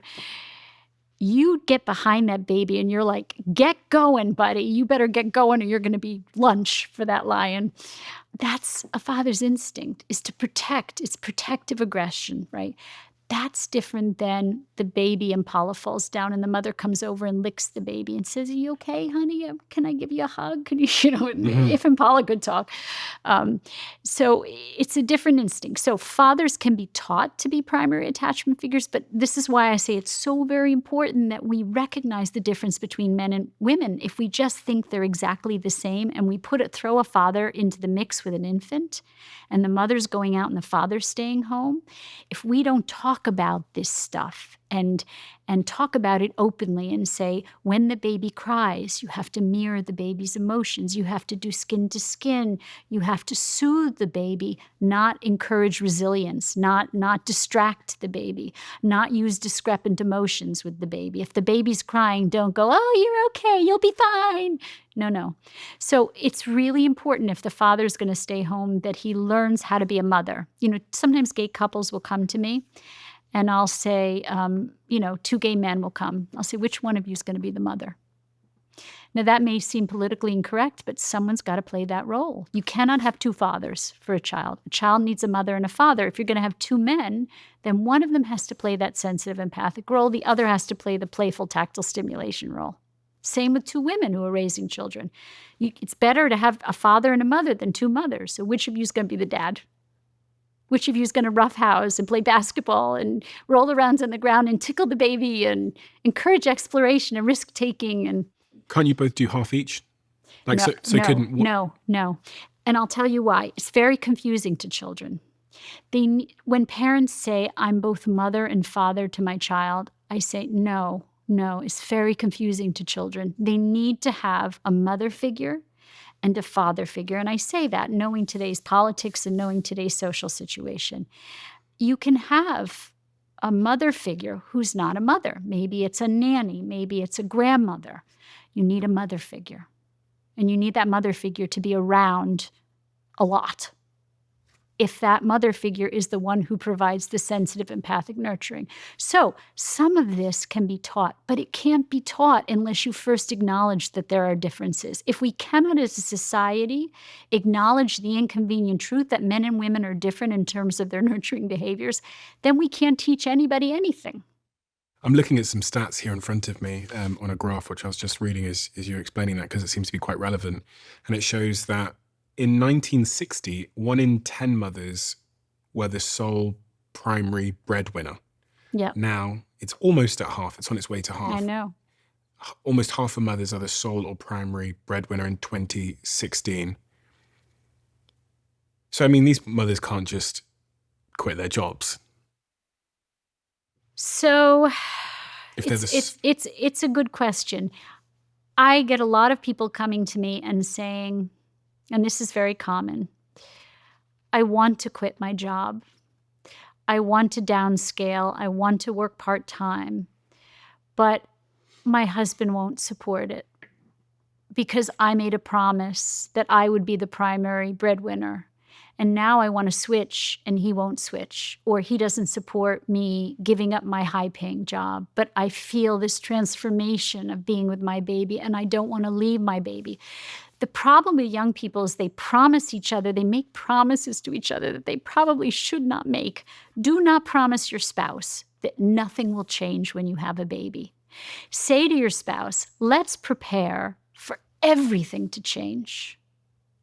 Let's believe that anything is possible, and let's prepare. Let's strategize. Let's say, what if I want to stay home with the baby? What if I may not feel like that now, but what if I see this baby and I fall in love with this baby and I want to stay home and I'm the mother and I want to breastfeed and I don't want to go back to work for a while, And so then you say, what would that scenario look like? What could we do? What could we downscale in terms of our material life and our lifestyle that makes it possible for me to stay home? And I don't think we do that. Instead, women say nothing's going to change, and men say nothing's going to change. And then they have babies, and they're not prepared for the changes that occur. Changes occur in men too. It's not just women. I mean, fathers also can have this transformation, right? Where they also want to work less, or, sometimes the transformation comes in the form of wanting to work less and being home. Sometimes it comes in the form of wanting to go out and take on the world so they can provide for their family, Yeah. But it does stimulate something. It stimulates some evolutionary response in men and women. The hardest thing I find is when men and women compete. It was much easier in the olden days. Now, not everything was good in the olden days, but you would say the idea that roles were defined meant that men and women didn't compete over their roles. Now, what I think is causing a lot of these divorces and what's causing a lot of marital conflict is that men and women compete over everything. They compete over who's going to make more money. They compete over who's going to care for the baby. And so it's like you're a CEO of a company. You had your own company. So you can't have co-CEOs. I mean, I don't know if you did, but it doesn't work. I mean, anybody that I've ever treated that says we're going to do co-CEOs, it always falls apart. You can have a CEO, you can have a president, you can have the head of marketing, you can have a CFO, you can have a COO. These are different roles. And they don't compete with one another. They work as a team. Parenting is a team sport, not a competitive sport. And so what's happening today, because of all this gender neutrality and I'm as good as you and you're as good as me and we're the same, it means that couples are competing with one another. And that's causing so much tension, because what's best is when couples complement each other. When their differences mean that as a team, they work well to care for a child. And I would say the secret to success in a marriage is save your competition for the tennis court, for the basketball court, for running in the park. But don't compete over child rearing, who's going to take care of the children. Don't compete over who makes more money. Find a way to complement each other and be a team. There's so many mothers listening now that are very career driven. Mm-hmm. And you may be causing some existential crises. You may be reaffirming a lot of what they believe and think and what they feel intuitively. Are you saying then that for those women that are pursuing, high octane careers in leadership roles that also want to have children, that it's one or the other? No, I'm saying that there are certain careers, realistically, here's the inconvenient truth again, bunch of inconvenient truths. There are certain careers that are harder to be a good mother. Period. I'm saying that. I know it's a harsh talk, but there it is. There are certain careers that are too demanding to be present for your children, whether you're a mother or a father. You think if you're a father who's a CEO who's traveling around the world and misses your children's birthday and misses your children's soccer games and misses your children's piano concerts and isn't there to pick them up at school or have breakfast with them or have dinner at the end of the day, you think that child is going to have a healthy relationship with that parent? Another myth. Here we are. I told you I was going to weave the myths in. Quality versus quantity time. You cannot be there for your children on your own time. You have to be there on their time. Meaning quality time is a narcissistic fantasy. I can be there on my time. So my child sits at home and is like a vase on the counter, waiting for me to come home. And then I come home and there I can be present for my child. Your child has needed you all day long. And when you come home, that's on your time. You need to be there a quality of time as well as a quantity of time. I always say to people that you can be physically present but be emotionally checked out. But you can't be emotionally present if you're not physically there enough of the time. And that's just a reality. So what are the careers that are really good for whoever's going to be the primary attachment figure? Service fields, fields where you have your own business and you can make your own schedule around your children, where your children don't work around you, you work around your children. Physical therapy, psychotherapy, speech therapy, consulting, maybe. Anything that's entrepreneurial, anything that is a service field. CEO, podcaster, investor, entrepreneur, author. No, I'm going to disagree with you. I'm going to say you can, but you have to be willing to set limits with yourself. So you have to be willing to say, do you know Monet, the painter? Yeah. He was famous in his own life. Now, most painters have to be dead to be famous. And he painted on a very modest schedule. He'd get up in the morning to catch the light, and then he'd be done by like 3 or 4 o'clock in the afternoon. He'd have dinner with his family. You know, we are the architects of our own lives. Kind of. No, not kind of. I'm representing the opinion of some people who might be listening. There's Okay, there's so, real fundamental. so who are the people who can't architect their own lives? You want to be who do you think? I would say hedge fund managers. Okay, let me tell you then. Yeah. So I was 18 years old, dropped out of university, probably had sex that year. So if I'd had sex that year and had a baby, Yeah. and then I became a single parent, at the time I had 2 CCJs. I was broke. I was shoplifting food to feed myself. I'd printed off the dole forms. I never sent them in, but the forms where you get, like government assistance. And I was working in call centers, working night shifts because that was the best job I could get to pay for the rent that I had every month. If I'd had a baby at that exact moment in time, I don't think I would be. It wouldn't resonate with me what you're saying about being the architect of my own destiny, because there is like immediate emergencies. I can't feed myself, let alone a kid.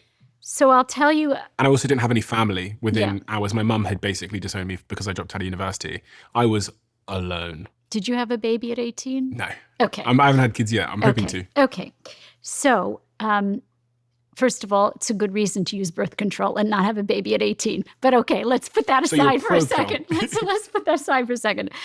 Let's say that what we should be promoting in this world, I'm going to say this, it's controversial, is that whoever is the primary attachment figure has a career that they have control over and flexibility. Maybe the other person doesn't. Maybe the other person works for someone or whatever.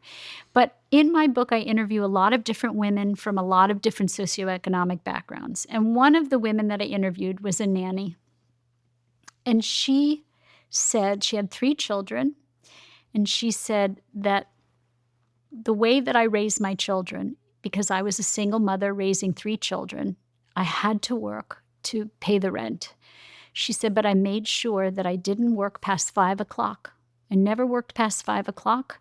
I'd come home at 5 o'clock. I didn't go out at night. People would say, let's go. I said, no, my children, this is my time with my children. So I don't go out at night. I don't go out on weekends. When I'm not working, I am with my children. And my children knew that I had to work. But the way I used my free time was very carefully. She also said to me, and again, there are a number of interviews in there. She also said that the people who she left her children with, she never used daycare. She had extended family watch her child. So her neighbor, who was her dear friend, she paid to watch her child. And so that person was auntie, and that person was like family and was in that child's life forever. So what I say about childcare is there are different levels of importance. So the best is your primary attachment figure. Next best is kinship bonds, family or extended family. Someone who has a similar investment to that child as you do. Even if the kid's going to be raised alone at that early age. So Yes. versus going to daycare where Yes. they'll be around other kids. No. Children don't need other kids until the age of 3. They do something called parallel play. What they need is one-on-one connection. They need attachment security, and they need their emotional needs met by one person, one-on-one. After 3, then the beginning of preschool, then they start to actually interact with one another. Until then, they're not playing together. They're just doing parallel play. So that's another myth. The myth that daycare is good for children for socialization. No. Children don't need socialization before 3 unless their mother's with them. So what I say is do play dates, do play groups, but be within eye gaze or earshot of a child, meaning there's something called rapprochement, which is emotional refueling. So when children start to explore, when you've given them emotional security and they feel so secure that you're going to be there, then they start to take chances. They start to take risks. They start to toddle off. That's where the word toddler came from. They toddle away, but guess what they do for emotional security? They look back and they say, she's there, it's okay, and then they keep playing. Or they run back and get a hug, and then they run off again. You are their touchstone of security. And that's how children become courageous. That's how they develop the ability to explore and still feel secure. Your gut and my gut is the home of our digestion, and it's also a gateway to better health. But it can be hard to know what's going on in there. Zoe, who sponsors this podcast, has one of the largest microbiome databases on the planet and one of the world's most advanced at-home gut health tests. Their blood sugar sensor, which I have in this box in front of me, goes on your arm so you can see how different foods impact your blood sugar. Then there's the at-home blood sample, which is really easy and analyzes your body's blood fat. And of course, the famous Blue Zoe cookie, which tests your metabolism. Oh, and I can't forget there's also a poo sample, which is a critical step in understanding the health of your microbiome. And you post it all to Zoe and you get your results back, which will help you to understand your body's response to different foods. Using your results, Zoe's app will also create a personalized nutrition plan for you. And this is exactly why I invested in the business. So my question to you is, how healthy is your gut? Head to zoe.com to order your kit and find out. And because you're one of our listeners, use code STEVEN10 for 10% off your membership. Head to zoe.com now. As you guys know, Whoop is one of my show sponsors. It's also a company that I have invested in, and it's one that you guys ask me about a lot. The biggest question I get asked is why I use Whoop over other wearable technology options. And there is a bunch of reasons, but I think it really comes down to the most overlooked yet crucial feature. Its non-invasive nature. When everything in life seems to be competing for my attention, I turn to Whoop because it doesn't have a screen. And Will Ahmed, the CEO who came on this podcast, told me the reason that there's no screen.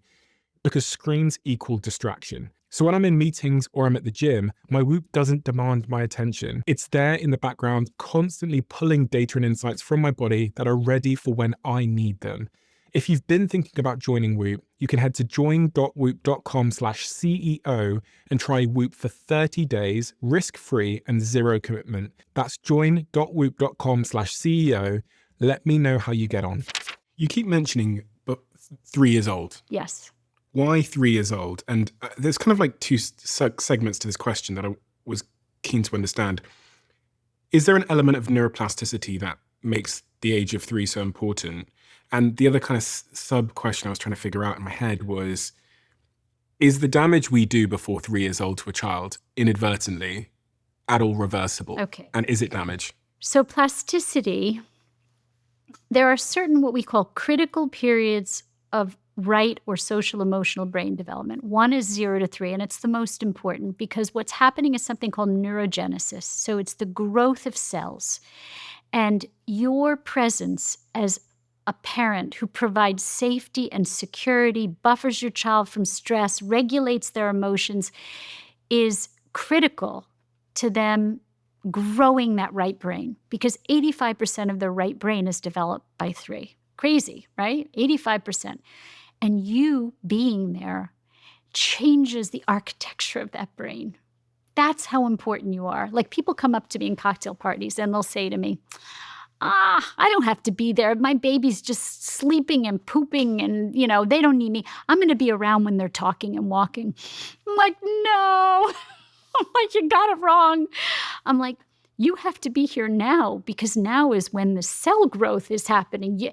Every time a baby snuggles and takes the breast and looks at you with their eyes and you sing to them, thousands, millions of synapses are firing. Okay, so think of a garden.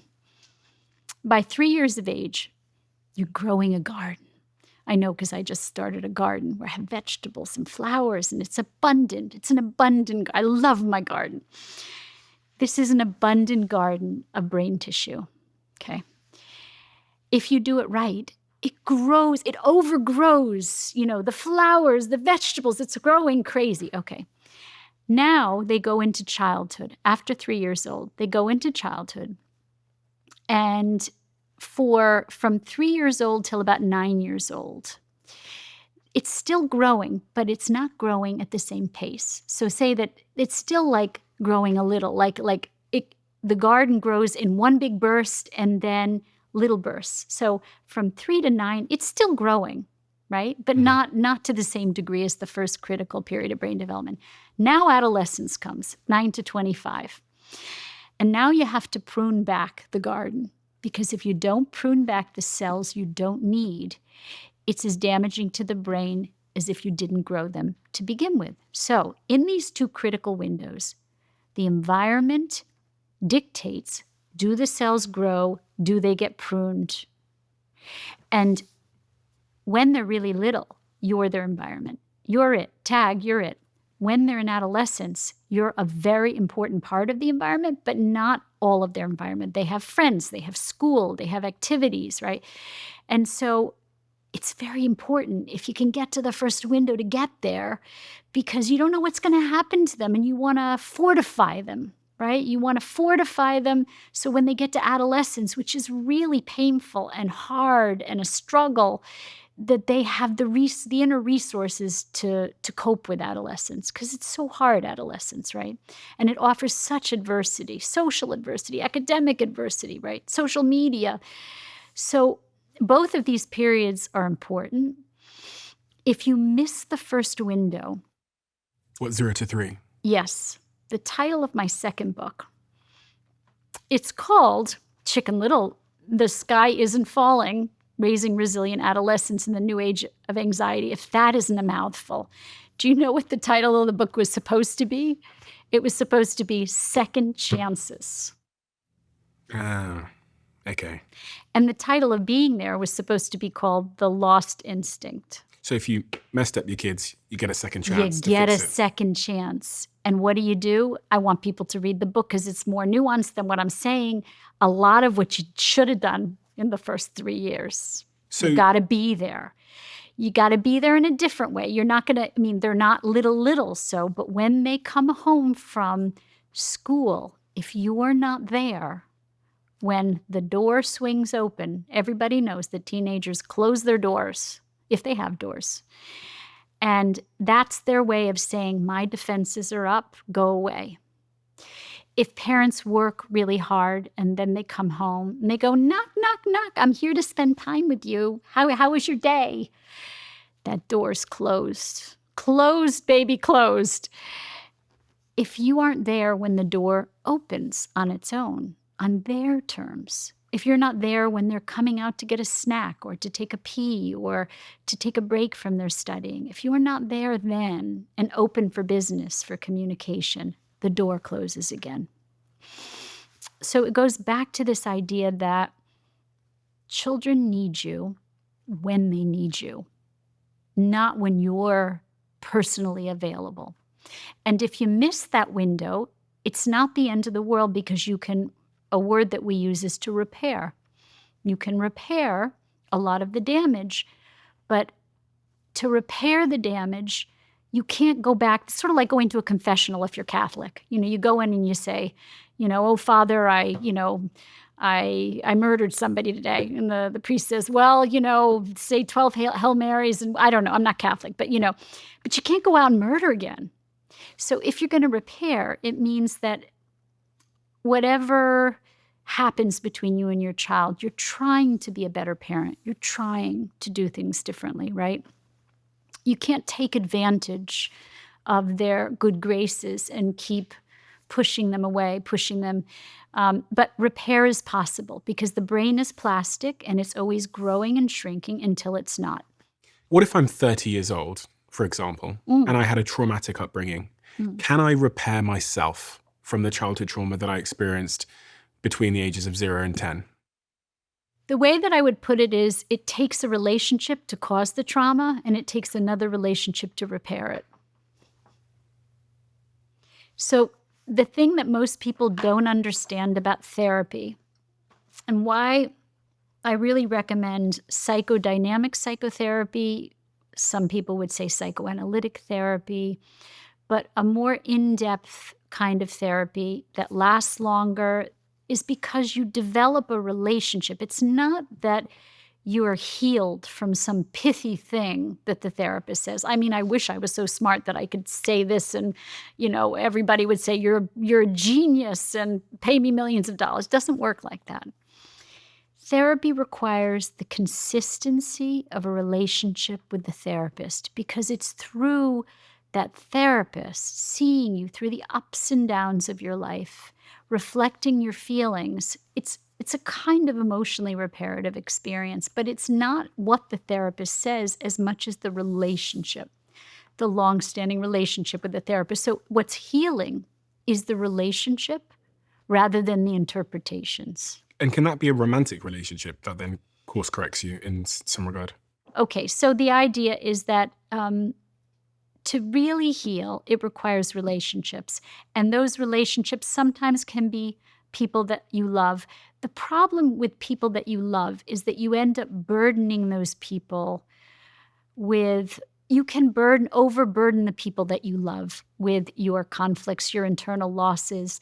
So, if you find yourself using the people that you love like therapists, if you find that you're using the people that you love to deal with past losses, I would say it can corrupt the relationship. So you have to be careful. So the reason to go to a therapist would be to preserve the relationship. It's not that you don't share with the person that you love, but you don't want to overburden your friends or your lovers with the burdens of your childhood trauma, right? So I always say that therapy becomes like a safe container. You go to therapy, you talk to your therapist, you develop this trusting relationship where everything is left there, so to speak, in that container until you come back.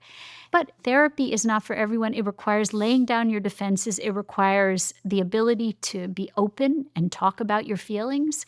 There are types of therapies that you can go to if you can't talk about your feelings, things like DBT or CBT. But, for the most part, healing therapy requires being open. It requires trusting. You must encounter a lot of people that are in denial about their childhood trauma and the role it's played in shaping who they are. Because you'll have people come to you, I'm sure, that are exhibiting adult symptoms, like maybe they can't form relationships very well, maybe they've got other forms of emotional erratic behavior. And there must be occasions where you have a suspicion that it's linked to some early experience and they're in denial. So I was thinking about people that I know that have presenting symptoms in their life, really sort of like chronic presenting symptoms. But if you were to ask them if their childhood played a role, they're almost like defensive of their childhood. So defenses are important. Defenses protect us. So, and people also have a misunderstanding of what therapy is about. The kind of therapy, I'm a psychoanalyst, so people think you go to therapy and they take your defenses away from you. I would never take someone's defenses away unless I could help them to replace them with healthier defenses. So what we do is an exchange. Like, you don't take your foot off a landmine unless you have a really big rock to put in its place, right? So if you're going to let go of one defense, you have to trust the person you're working with that you'll find a better, healthier defense to protect you. Give me an example.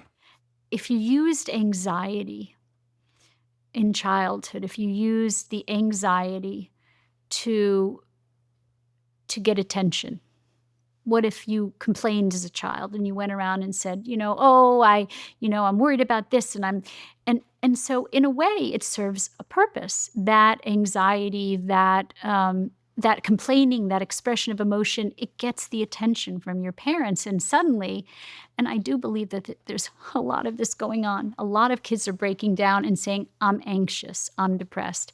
I do think many of them are, but I also think that many of them need their parents to understand them.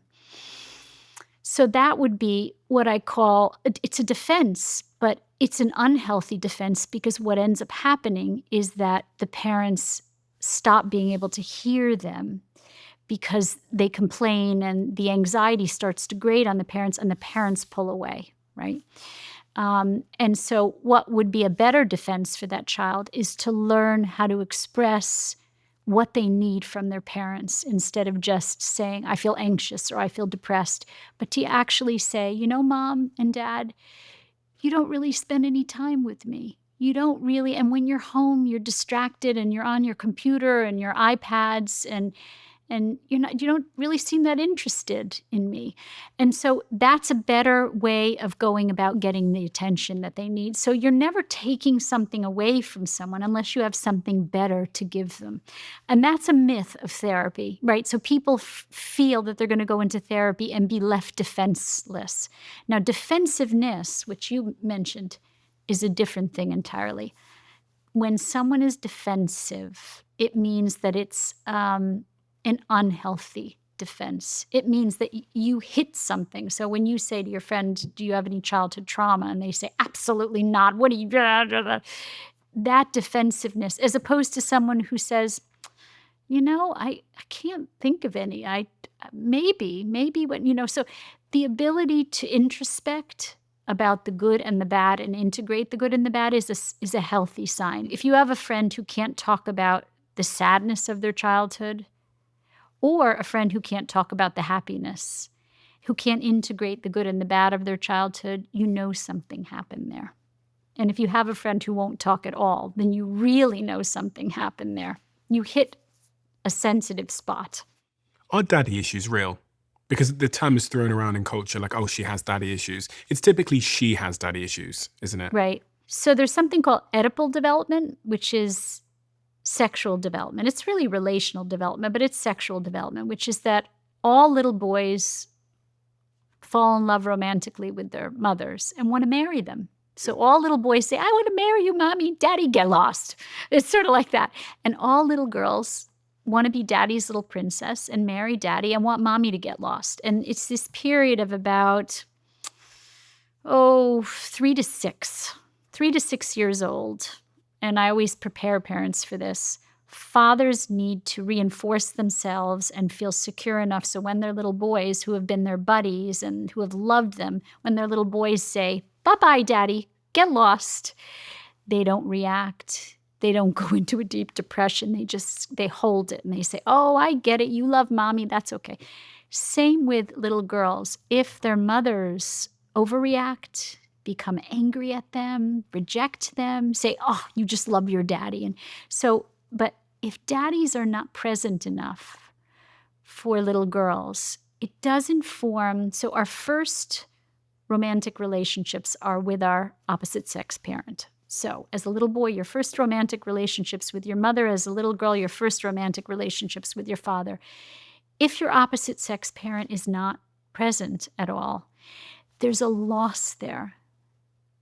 So, sometimes what can happen is if you don't have a present father, or if your father is really just absent, or if he's physically present but emotionally absent, you spend your life looking for that kind of Oedipal connection, that kind of admiration, that kind of love, that kind of, for someone to love you in the way that a father loves a little girl. But with distrust built in. Well, not necessarily. I mean, sometimes it's too much trust. I mean, if you are hungry and somebody offers you scraps, you'll take the scraps, right? If you're hungry and somebody says, here's some crumbs of a muffin. So the problem is that... But what if they offered me the scraps and sometimes the scraps, as I went to reach for them, walked out and didn't come back? Then I might develop a relationship that it's not safe to trust the scraps because... So that's a father who's negligent. But it still can leave that little girl with a strong desire to be loved in that way. So it's like there's a missing piece, right? So you'd say the romantic relationship with the opposite sex parent is a very important part of our sexual development and our relational development. And so it becomes a missing piece for that child who then grows into that adult. If a father was abusive to a little girl, then, that little girl may do what we call a neurotic repetition, which is she seeks out abusive men because that's the only kind of love that she knew or understood. So, you have to remember that children perceive of the relationship with their parent as loving, no matter what the parent does to them. I used to work when I was a young social worker in foster care, and the children who were physically abused by their parents and neglected terribly still wanted to be with their mothers and fathers. They didn't want to be taken away because that was their mother and father, and they perceived of that as love. So however we're raised, we perceive of that as love. The problem is if it's not healthy love, then we can neurotically repeat that in our adult lives. Men. Young boys and men. I was looking at some stats earlier on that said there's been increased sexual inactivity amongst young men, which is an interesting stat. It's risen to almost 31% of men between the ages of 18 and 24 reporting no sexual activity in the past year. So that's almost doubled in about the space of 18 years. Yeah. Here's an interesting stat.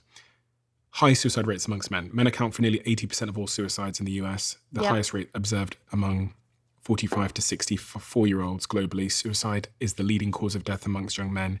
And a survey conducted in the UK found that an increasing amount of men feel hopeless and worthless and that are struggling with finding meaning and purpose in the world. The plight of young men. You talk in your books and in your work about how the role of a man has changed and how that this might not be necessarily productive for the health and well-being of a man. Yeah, we've taken away their purpose. When you take a human being's purpose away, remember the purpose for men was to protect their family, it was to hunt in the old days, feed their families, but it was also to protect their families. It was to provide for their families. And what we've done in reversing everything is, although we raised up women, and there are certainly positive things about raising up women, but when we raised up women, we denigrated men. And I have 2 sons, so this is very personal for me. And I also see a lot of young men in my practice, young adult men. And what I'll say is that they feel discouraged, they feel purposeless, they feel diminished. And there has been something vengeful, I think, about... So the feminist movement was meant to give women choice and to balance off what was imbalanced in society. But there's something vengeful about it. I think at moments I feel like there's something vengeful about the modern feminist movement, which is, let's get them, let's diminish them, let's take over, let's push them out, let's beat them up, let's show them who's, something really vengeful. So for me, the feminist movement was meant to create balance. It wasn't meant to set into play this other kind of imbalance. And more than, I think 60% of universities are women now, as well as graduate schools. And so that means, and the studies show that men will marry at their educational level or below. Women will only marry at their educational level or above. And by diminishing men so much in terms of our education and professions, we've basically taken men's purpose away. They feel purposeless. And the other thing is, and I'm going to say, when men stay home to nurture their children, now remember, as mammals, we have defined roles. That is not instinctual for men to stay home and nurture their young. It's a reverse of something. And the issue there is that there's an inverse relationship between oxytocin and testosterone. The higher the oxytocin, guess what? The lower the testosterone. Yes. So if we're staying at home bonding, then there's our a testosterone reason for drops. that. So mammals, when they are nurturing their young, they don't want somebody mating with them. Go away, right? So the idea is that when a female nurtures, she doesn't want to have sex. She doesn't want to, right? So the investment in nurturing pushes away the investment in mating. And this is why I've read so many stats around men's testosterone dropping when they become fathers. Some Yeah, I couldn't believe that was true when I read it. It's true. There was some studies to talk about how women's testosterone goes up. Women have testosterone. When they're out in the work world fighting like men, that their testosterone goes up. And men's testosterone, when they stay home, goes down. Now, what that's doing for sex lives, there's some research about, that is the next wave, which is what does it do to sex lives? Because men have to perform. They have to get it up, to be crude. Tell me about it. And so if your testosterone is low, you're not going to get it up, right? Which is why there's all this Viagra and these patches and supplements and, because it's not instinctually normal for husbands to stay home and nurture their children. And that's the inconvenient truth.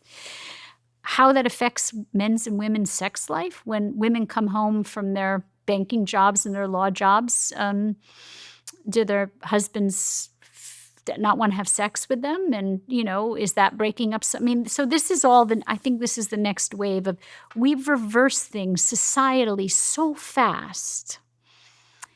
And then we hope that our evolutionary bodily responses are just going to catch up in merely a century. And it just doesn't, evolution doesn't work like that. It takes hundreds, if not thousands of years to change our bodily evolutionary responses, right? Our instinctual responses. So this is, it's problematic. And also when men's testosterone goes down, they get depressed. So they don't perform sexually well. They get depressed. They feel purposeless. They can't do what they're instinctually supposed to do, which is provide, protect, hunt. We talk about DEI. I mean, why aren't we talking about DEI when it comes to men and women? Why aren't we talking about balancing the scales, giving men purpose again? And honestly, we should be talking about what happens to men when they actually do stay home and nurture their young. Is there stats to support the idea that if you're at home raising your kids as a man, you struggle in the bedroom? So there was some research I know that was going on about that, how it affects sex drive. But when your testosterone goes down, it does affect sex drive. Mm-hmm. We're just not talking about it. So I have anecdotal patients. I have a patient whose wife was a hardcore woman in finance. And, he lost interest in her. He had to go out of the marriage and have affairs with women who were more feminine, who were more, so he could feel as if he could play that masculine role. He couldn't do that in his marriage. And so are we going to see kind of a shift in society as a result of this? We're already seeing it. I mean, the other thing that we're doing is to young boys. Let's talk about what we're doing to young boys. This starts very young.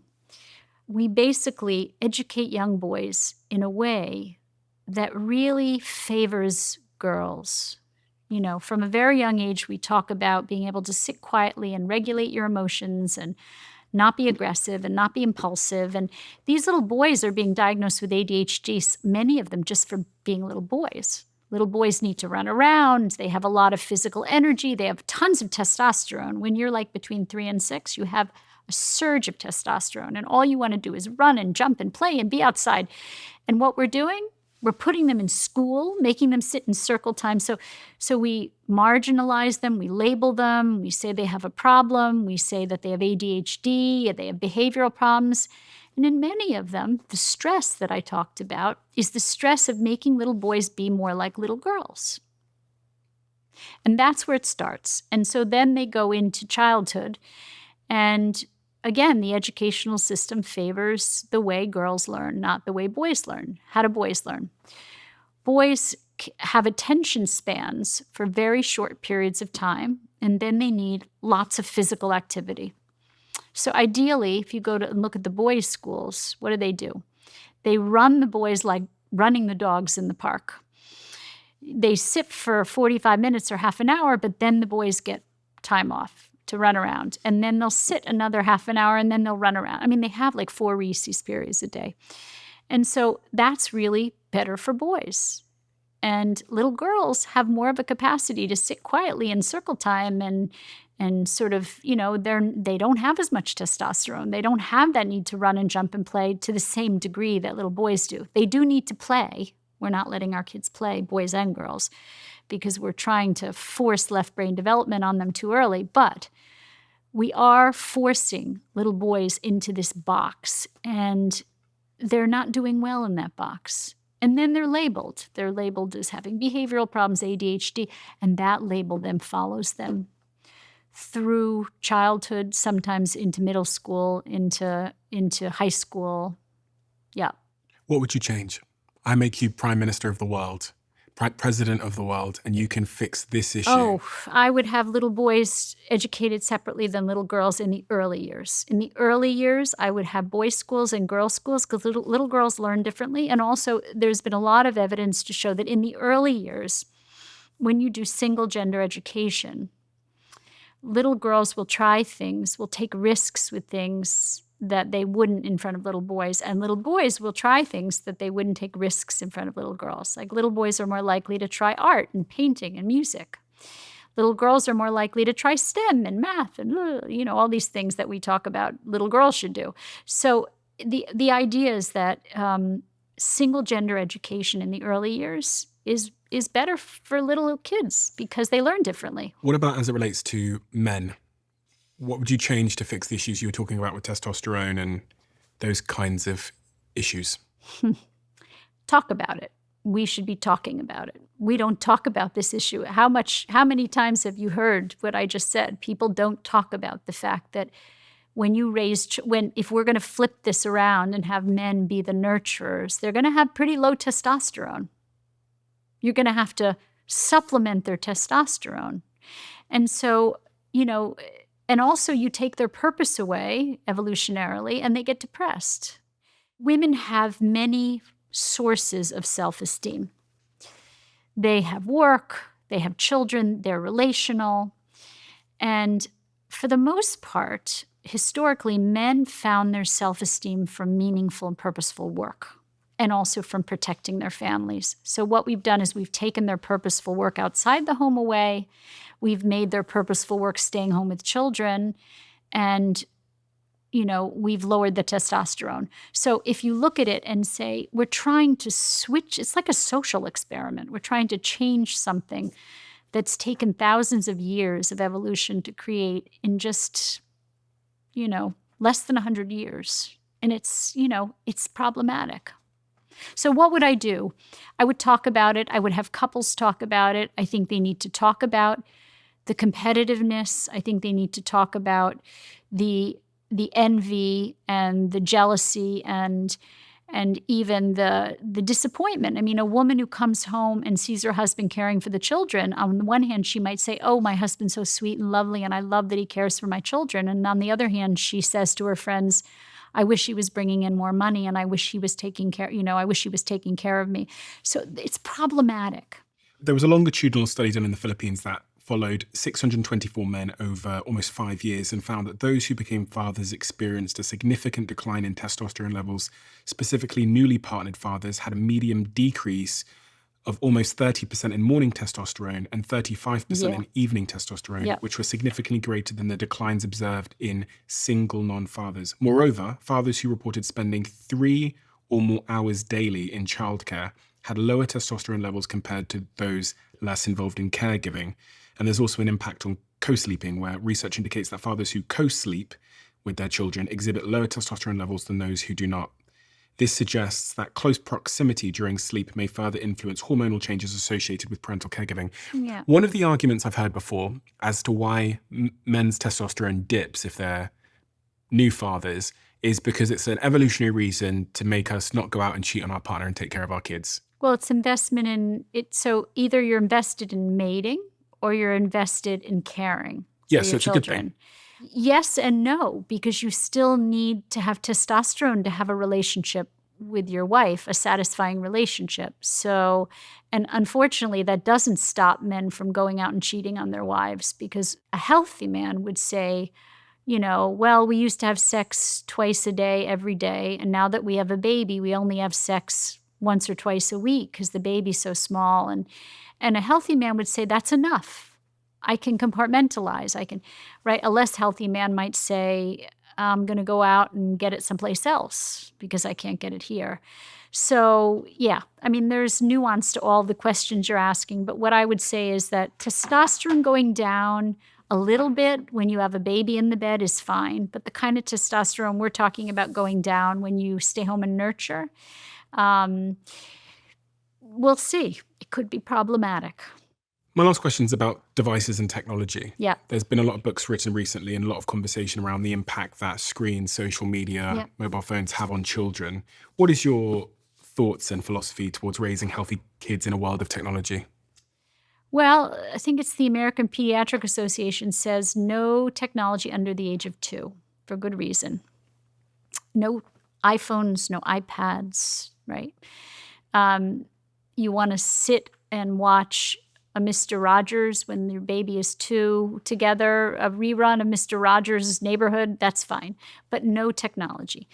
After that, you want to really regulate that technology. Now, why is that important? Because technology raises dopamine levels in your brain, which is why adults get addicted to it too. It's very addictive.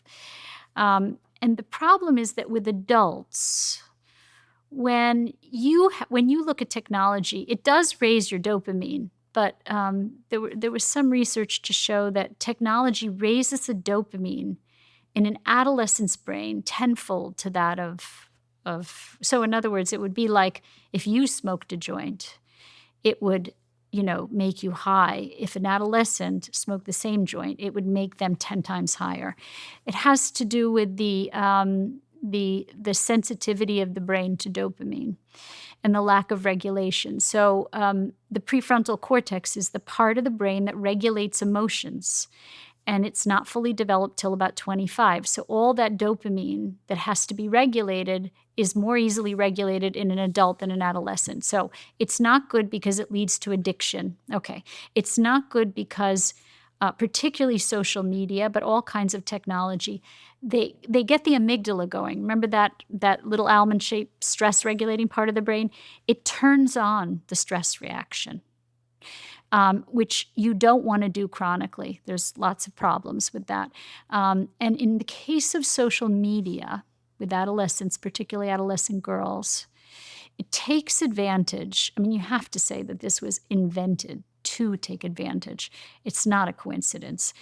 It's manipulatively created because the reason that it's so bad for teenage girls' brains is because the self-consciousness, the perfectionism, is all the brain in a hyper-alert state of stress and fear. You're putting those girls and boys into a hypervigilant state of fear and stress, right?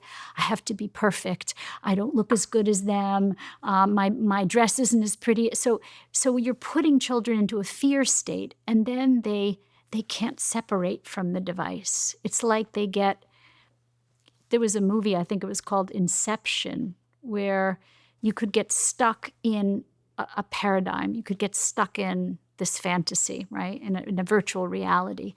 In a way, they get trapped in this paradigm of perfectionism, social isolation, self-consciousness, which is all the brain in a hyper-vigilant state of stress. Anxiety. So not good at all. Not good for adults, much worse for adolescent brains. What is the most important thing we should have talked about today that we didn't talk about so far? I think we talked about a lot, but I think, what I would say is that presence is just so critical to children, and there's no replacement. This idea that we have as a society that caregiving of children is something that can be generically assigned to others, that you can delegate other things to others, delegate your accounting, delegate your laundry, delegate your cooking. If you're a CEO, delegate everything you can, but spend time with your children. Your relationship with them, their mental health depends upon it. And that's not something we say. We say, work, work, work, work, make more money, everybody work, work, work, work, and your children will be just fine. Well, clearly, our children are not just fine. What do I do as an employer? I employ lots of people and I'm thinking, shit, do I need to give people 3 years off when they have a kid? Is that the... Well, in my opinion, give them as much time off as you possibly can. Men and women? Men and women, whoever is the primary attachment figure. I would say whoever's going to really be responsible for caring for that child. But then give them options. Give them choices of how to work in the years that their children are very young. Give them options to work part-time or to share a job or to work from home half of the week so they don't have to leave their child and still they can work. Give them choices and options that allow them for some flexibility and control. If you know that an employee has young children, accept the fact that, they may need to leave early and not stay as late as other people who don't have children. And that's going to make the people who don't have children angry. And you know what? Tough. Because that's what those children need. Life isn't fair. It's not always fair. And if you want to have a child, you too could have that. But the idea of exact parity, tough, because that's what society needs. It needs healthy children. If you're going to have a child and you need to leave every day at 4, so you're home for your children. So flexibility, control, options, as much time off in the beginning as possible. You realize that some of the things you say are controversial, or not? Almost all of them. Yeah. Why do you say them anyway? Because somebody has to. Because they're the inconvenient truths that are stopping us from having healthy children who grow into unhealthy adults. And so somebody has to say these things. And if you're too worried about people liking you, then you don't sometimes say what needs to be said. And fortunately, I don't care if people like me, but I do care that people like their children and want to be with their children. So that's why I say these things. Why is it so personal to you? I can see it in your face. Well, then you'd have to ask me about my own personal story. My personal story, just to wrap it up quickly, is that my own mother was a very loving mother, but could dissociate. And by dissociate, she had a lot of trauma as a child, and I think she managed it by emotionally, she was like a little girl. She's very sweet, but she was like a little girl. And so I couldn't always feel her. She was like sand that slipped through my fingers. So I can remember the pain, but she was there physically, but I could remember the pain of the absence of her mind.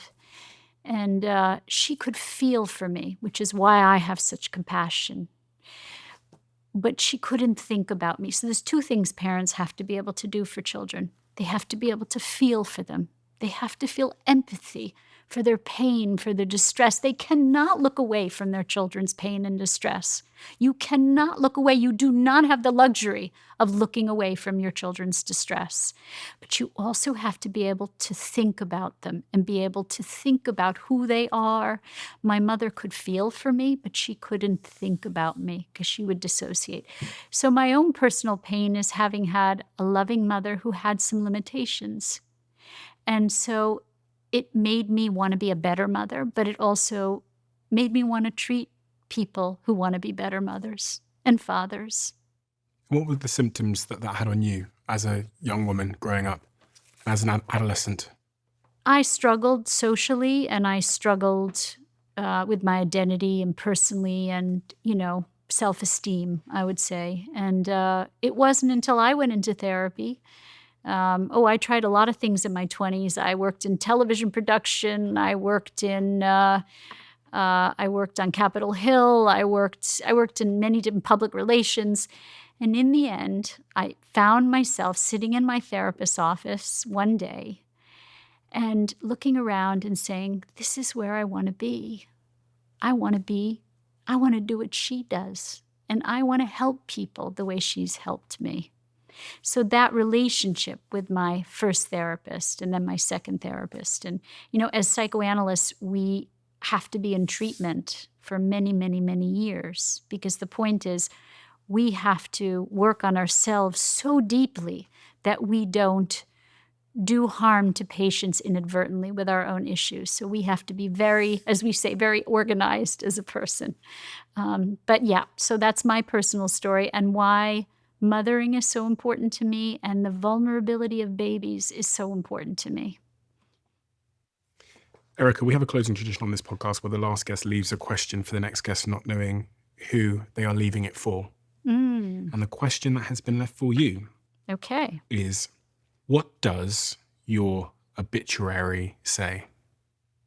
Oh my gosh.